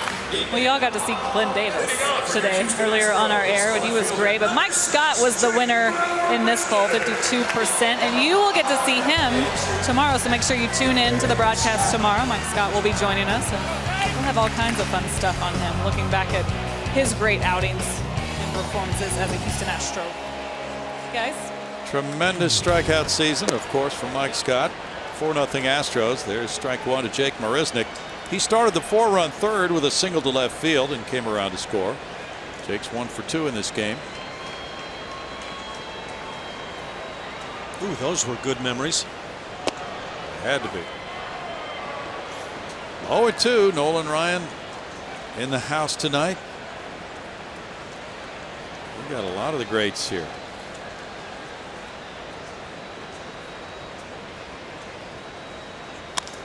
Bouncer third. Beltre.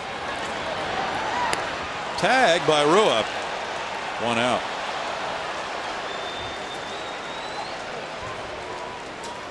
Good for Jake hustling this ball out and almost beating the play.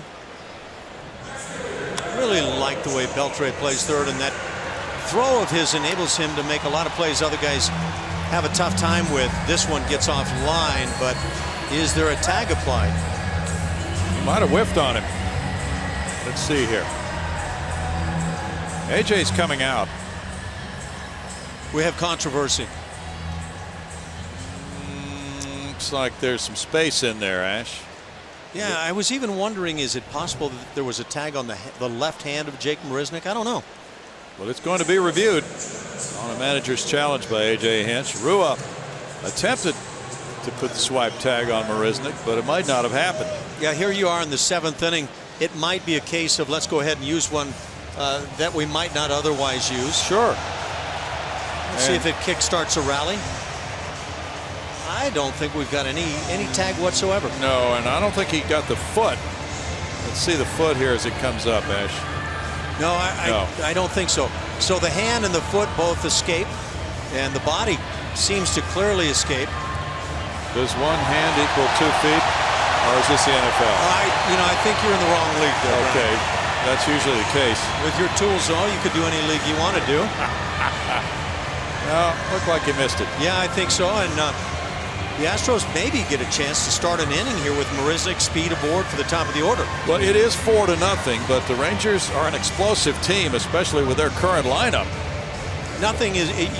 It's never enough until you've won the ball game, right? Sure. I don't think you let off that gas pedal at all.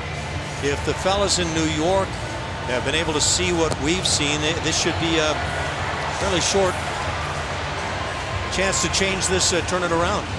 Ted Barrett there, the crew chief on the right on the headsets, along with Alan Porter, who made the call at first base. That's the procedure, and they're just about to get that ruling, it appears, from New York. The ruling is safe. The call is overturned, and Marisnick goes out to first base. Should be an error on Beltre. Played well defensively this year. That's his 7th error. Rua could not apply the tag, and the leadoff man reaches on the misplay. George Springer is 0 for 3. It is the error on Beltre. 67th error of the year for the Rangers. The Astros have made 47. Line shot. He pummeled that one into left field. First and second, nobody out as Springer joins the party. Our Lexus defensive ratings coming up. Talking about that outfield for the Texas Rangers. We'll look around in left field. Delino DeShields, a guy you can clearly run on, and the Astros already have taken advantage on him early in the game. Ian Desmond has played a great center field and a terrific player for them. And along with Shin-Soo Choo, who at one time was a heck of a right fielder. Guys you can probably send on that yellow light. So an outfield, I think at this point with a 4-0 lead, you go ahead and send anytime you think you've got any possibility. Doug Brocail, as Tony Barnett is warming up the bullpen, will buy him some time, but Perez is leading the majors in double play balls on the ground with 28. So that's another thought for Texas, that he could get one of those here. Alex Bregman has other ideas. The Texas club record for ground ball double plays is 31 by C.J. Wilson. Perez needs 3 more to equal that. Bregman 0 for 2 with a walk, has scored a run. That was his first major league run scored back in the 4-run third inning. Bunts, he pops it up, and it's caught, and a double play throw gets it done. And that's not the ground ball double play, but nonetheless, it goes 1-6. The popped up bunt double play. Yeah, that perception that laying down a bunt is simple. You just get it done and move the runners up. Just not really the case. And you talk about a tough opportunity there. Jake Marisnick experiences one as he runs from second base. Did he catch it? Did he trap it? Just awfully tough to tell when you're that base runner. It really hangs him out to dry, doesn't it? And your thought as that lead base runner is, I've got to get to third if this ball gets down. So you take every liberty you can possibly manage. Altuve doubled in a run in the third. He walked in the fifth.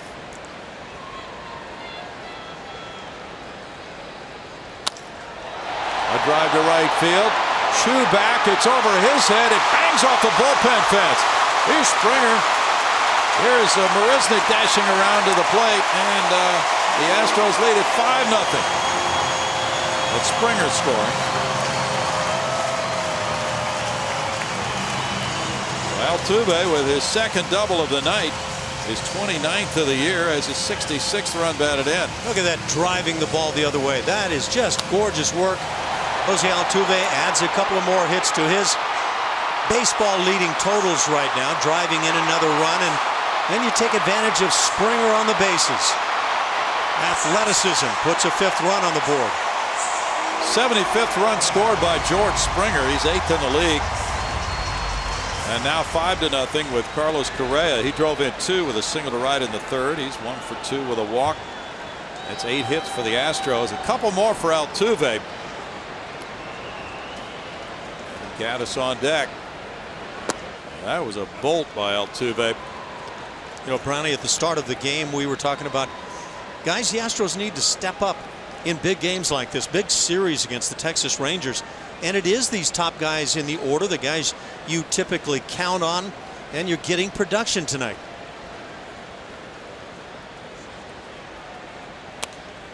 Foul back.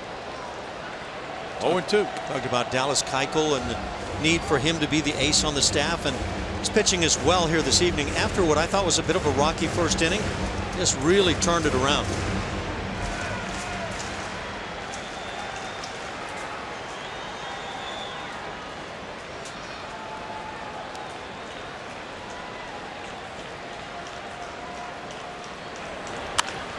Ripped on the ground. There's Beltre with the tag on Altuve to end the Astros 7th. They pick up a run on 2 hits, and there was an error in the inning.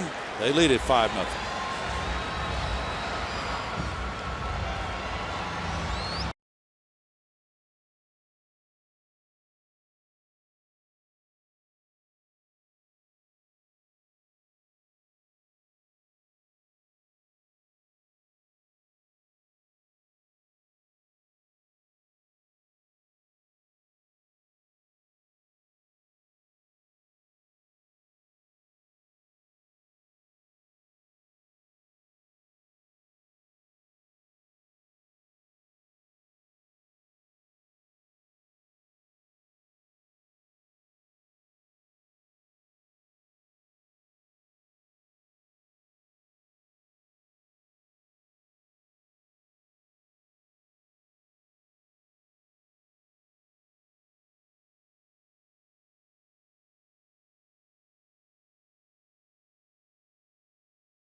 seem to have a rivalry.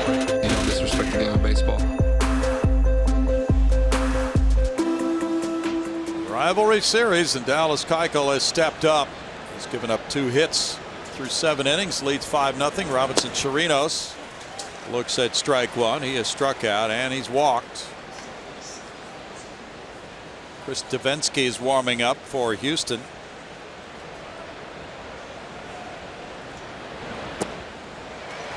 On the changeup, Chirinos falls behind 0-2. 32,820 the paid attendance tonight. Tomorrow night should be a very big crowd.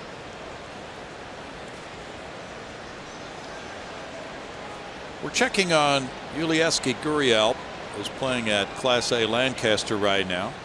He's 5 for 13 so far in 4 minor league games, but we had a question on Twitter: is he playing any left field? We don't know. Still 0-2. Gurriel has played several positions in Cuba, and he also has played in Japan, by the way. He is targeted for joining the Astros in that St. Louis Cardinal 2-game series here in the middle of August. 1-2.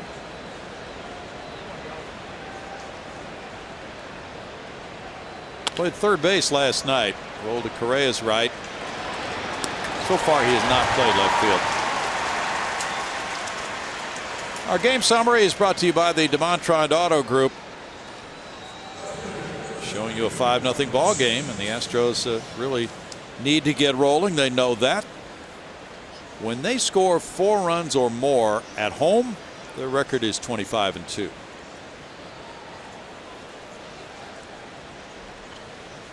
Delino to Shields, former Astros farmhand, 0 for 2 tonight. There's ball 1. Astros pitching with the 3rd best ERA in the American League. It's been pretty solid throughout the year.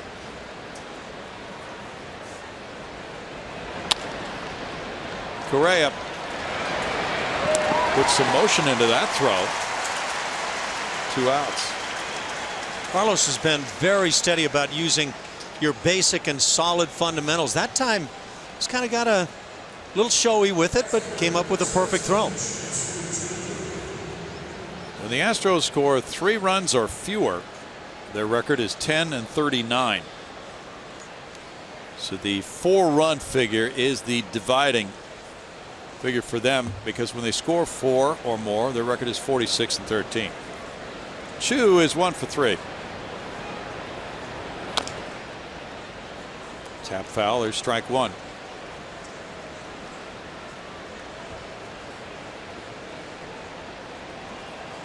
Right at 100 pitches now for Dallas. If you can get a quick out here of Chu, does he get a shot for the 9th inning? He had 7 straight quality starts before the last one. Altuve takes care of the 3rd out. 3 ground ball outs in the 8th for Keuchel, and a 5-0 Houston lead.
Southwest Airlines, transparency, low fares, nothing to hide. By Lexus, the new 2016 Lexus ES and ES Hybrid, it's next level luxury. And by Jack in the Box, taste the all-new Jack's Brewhouse Bacon Burger today at Jack in the Box for a limited time only at participating restaurants. Shutout ball for the Astros through 8, 5-0. They come up in the bottom of the 8th against relief pitcher Tony Barnett. Perez in 7 innings allowed 8 hits, 5 runs, walking 3, fanning 4. Barnett 6-3. His ERA 2.08. Let's see if Evan Gattis can come up with some more good swings against the right-hander now. He was 2 for 3 against the lefty Perez.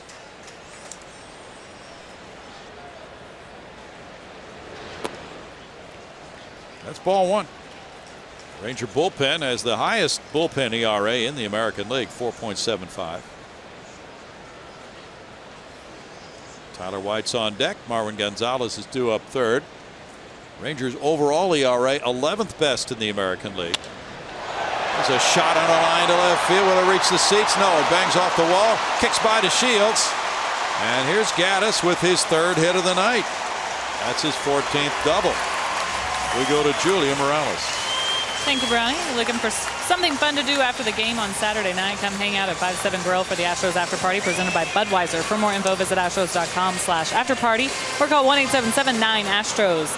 As you've talked about the tough games that this team has had offensively the last week or so, and A.J. Hinch said before the game that the problem they've had is not creating innings for themselves.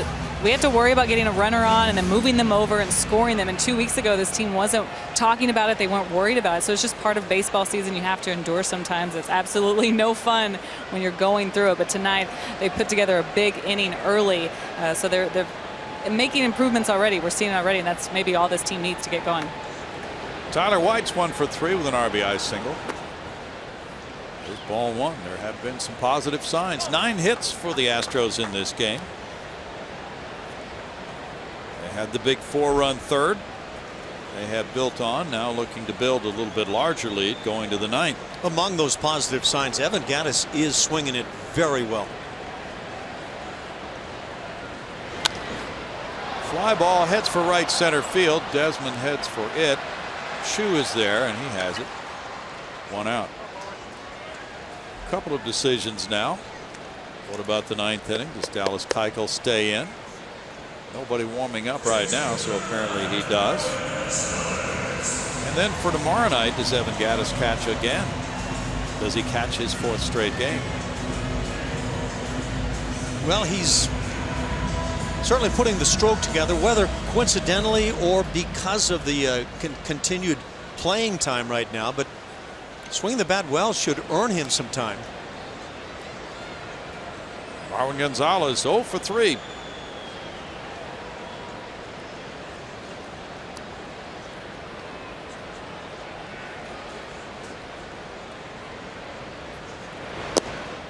Ball 1. Martin Perez threw 84 pitches, 58 were strikes.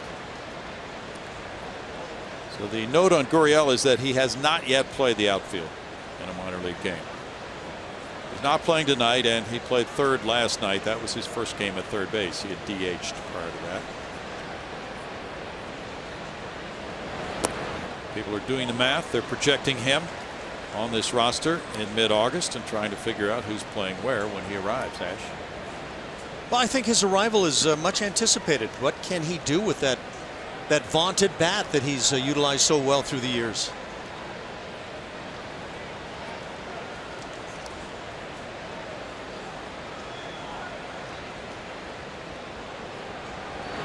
Got to be kind of fun for the fans of the Lancaster Jethawks to watch him, knowing where he's headed, and also Corpus Christi, where he's going next.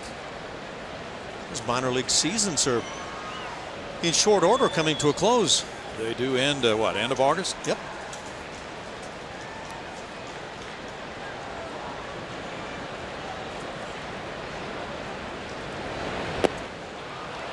Two and two. So what are you involved with tomorrow with the celebration of the '86 team? What are your duties tomorrow? Well, I can tell you at 4 o'clock, 4 till 4:30 over at the Union Station, The players from the 86 club are going to be over there, and I'm not exactly sure if it's a meet and greet or exactly what's going on, but I will follow the breadcrumbs and head over there and just enjoy some time. Follow the yellow brick road. Yep.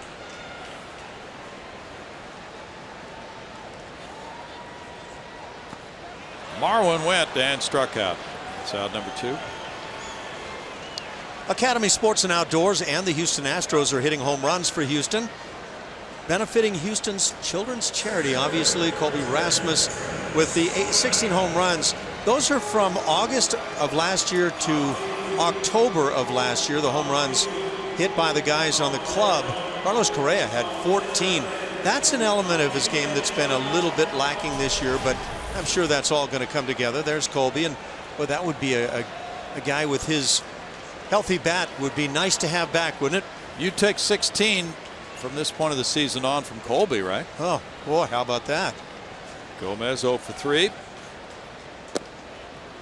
Strike 1. More on your appearance tomorrow. It's an hour-long autograph session. In the lobby of Union Station at 4:30. It's free to fans in attendance tomorrow. Fans are encouraged to arrive early. Autographs are not guaranteed.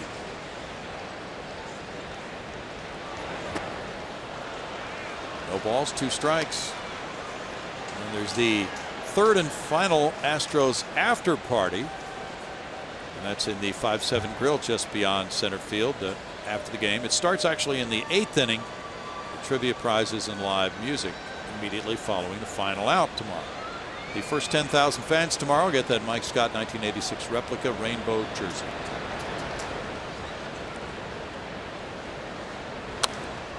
Foul back. You going to get one? Well, I may have to purchase mine, but one way or another, I'm going to have one. Do you have any from when you played? I had most of my stuff pilfered. Oh. Yeah, so yeah, it's shucks. Kind of a sore subject. All right, we'll get off that topic and get back to baseball. Get off my toes while you're at it? Yeah.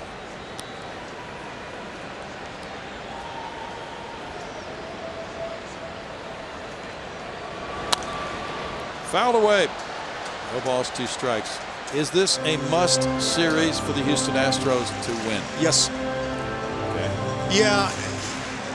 You know, there's a reaction that I had from the time I woke up this morning that said the Astros need to take 3 from the Texas Rangers. And I think that may be overreaching a little bit. But if they take 2 out of 3 and they pick up a game in this series, and then you say, okay, we've got X number of games still to play. What's the figure following tonight's game in the 50s? Yeah, there's still time, but you have to move in the right direction. You cannot fall back, I don't think, on Texas by the end of this series. I think 53 maybe after tonight remaining. So about a third of the season left. 1 and 2. Well, you remember last year where things were on August 3rd last year. The Astros were 60 and 46. Right now the Rangers are 63 and 46. Play some mysterious music now as we talk about it. And it started up a series between the 2 clubs. That's right. Fly ball out to right field. Chu is waiting for it. And it's no runs, 1 hit, 1 man left after 8. The Astros lead it 5-0.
like 5 or 6 games from. So yeah, we gotta go out there and sweep the series and at least try to be as close as we can. It's the 9th, and it's 5-0 Astros here at Minute Maid Park, and Dallas Keuchel is back on the mound. But you heard Jose Altuve there. He's answering the question, is this a must-win game? Is this a must-win series? And you heard him say probably. The team all feels that way, but they honestly feel that way for every game from this point out. However, these Rangers are the team to beat for the rest of the time. A.J. Hinch said you cannot let the first 10 games against this team dictate the next 10 or the next 9 in their case for the rest of the season. So they have moved on. They were hoping to put Toronto behind them, Detroit behind them, have a fresh start, and it got a 5-0 lead right here that they're trying to hold on to, guys. Thanks, Julia. There is Ian Desmond leading it off in the 9th inning, taking strike 1. Dallas Keuchel is trying for the Astros' second complete game of the year. Colin McHugh has the only one so far. Foul ball. It's 0-2. Keuchel gave up 2 hits in the first inning. Chu led off the game with a single. Then after a double play ball, Beltran doubled. He had runners at second and third and got Odor. Has not given up a hit since. 3 career shutouts. The last one June 25th, 2015 against the Yankees.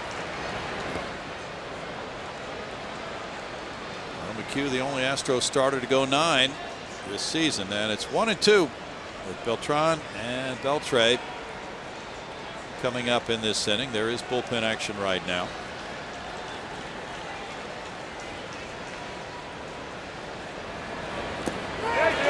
He got him on strikes.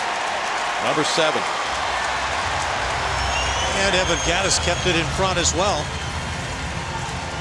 Now, last year, August 2nd, the Astros had a 4-game lead on the Angels. They were 8 in front of the Rangers, who were actually under 500. And you know how things turned out. The Rangers won the division. The Astros were the wild card team. Well, you know what that says, though? That says that you take 2 out of 3 in this series, and you still are within obvious striking range. The Rangers in that series won all 3. They pulled within 5 games, and that was their takeoff point on the year. Strike to Beltran. He's 1 for 3. Rangers have been shut out 4 times this year. And we'll add again, from that takeoff point for the Rangers, they have gone 17-3 against Houston. So it kick-started not only last year, but a lot of games to follow for these Texas Rangers. Yeah.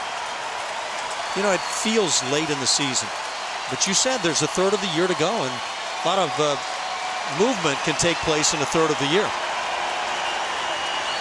What was it Yogi said? It's getting late early. It's getting late really early. Yeah, you got that right. Off the end of the bat, it goes to first. Marlon Gonzalez, 2 down. Make memories at an Astros game every Sunday with family-friendly activities presented by Kroger. The next Family Sunday is this Sunday's Rangers game. For more info, visit Astros.com/Sundays or call 1-877-9-ASTROS. Nobody ever comes here anymore. It's always too crowded. Yeah, well, tonight this is the place to be, and they're all up. And Keuchel's corner has had quite a night of it with the beards and the new T-shirts, and with Keuchel facing Beltre. Ball 1. Beltre's 0 for 2 with a walk, 2 groundouts.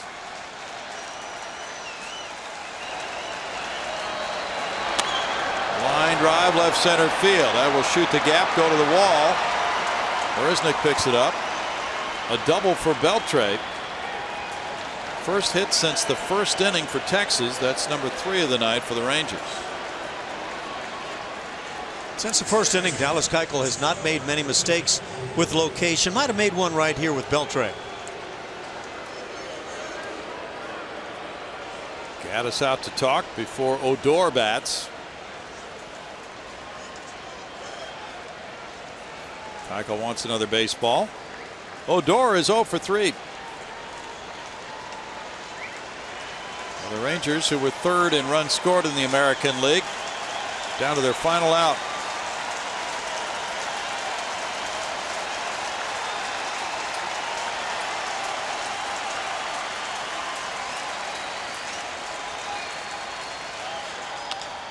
Tap to the right side. Here's Altuve. Over to Marlon Gonzalez. Complete game shutout for Dallas Keuchel. His first complete game of the year, and the Astros go to 57-52. They knock a game off the Rangers' lead.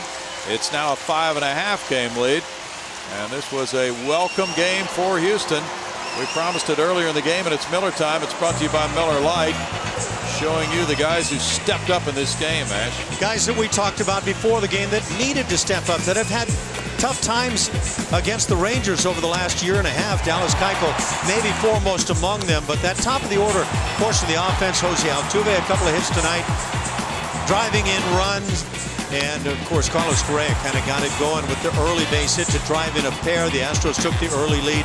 Entering tonight, that group of hitters, talking about Correa, Altuve, and Springer, had hit just .222. And tonight they added 4 hits. I believe it was 4 RBIs amongst them. And just some good stuff from the guys that we called upon. Well, it's a 3-hitter for Keuchel, who goes the distance. He walks 2 and fans 7 in 111 pitches. And a welcome win for the Astros, who were 1-9 against the Texas Rangers. They take it 5-0. Perez, the loser, he goes to 7-8 as Keuchel is 7-11. That's our ball game tonight. We hope you enjoyed it. The Astros winning at 5-0 over the Texas Rangers.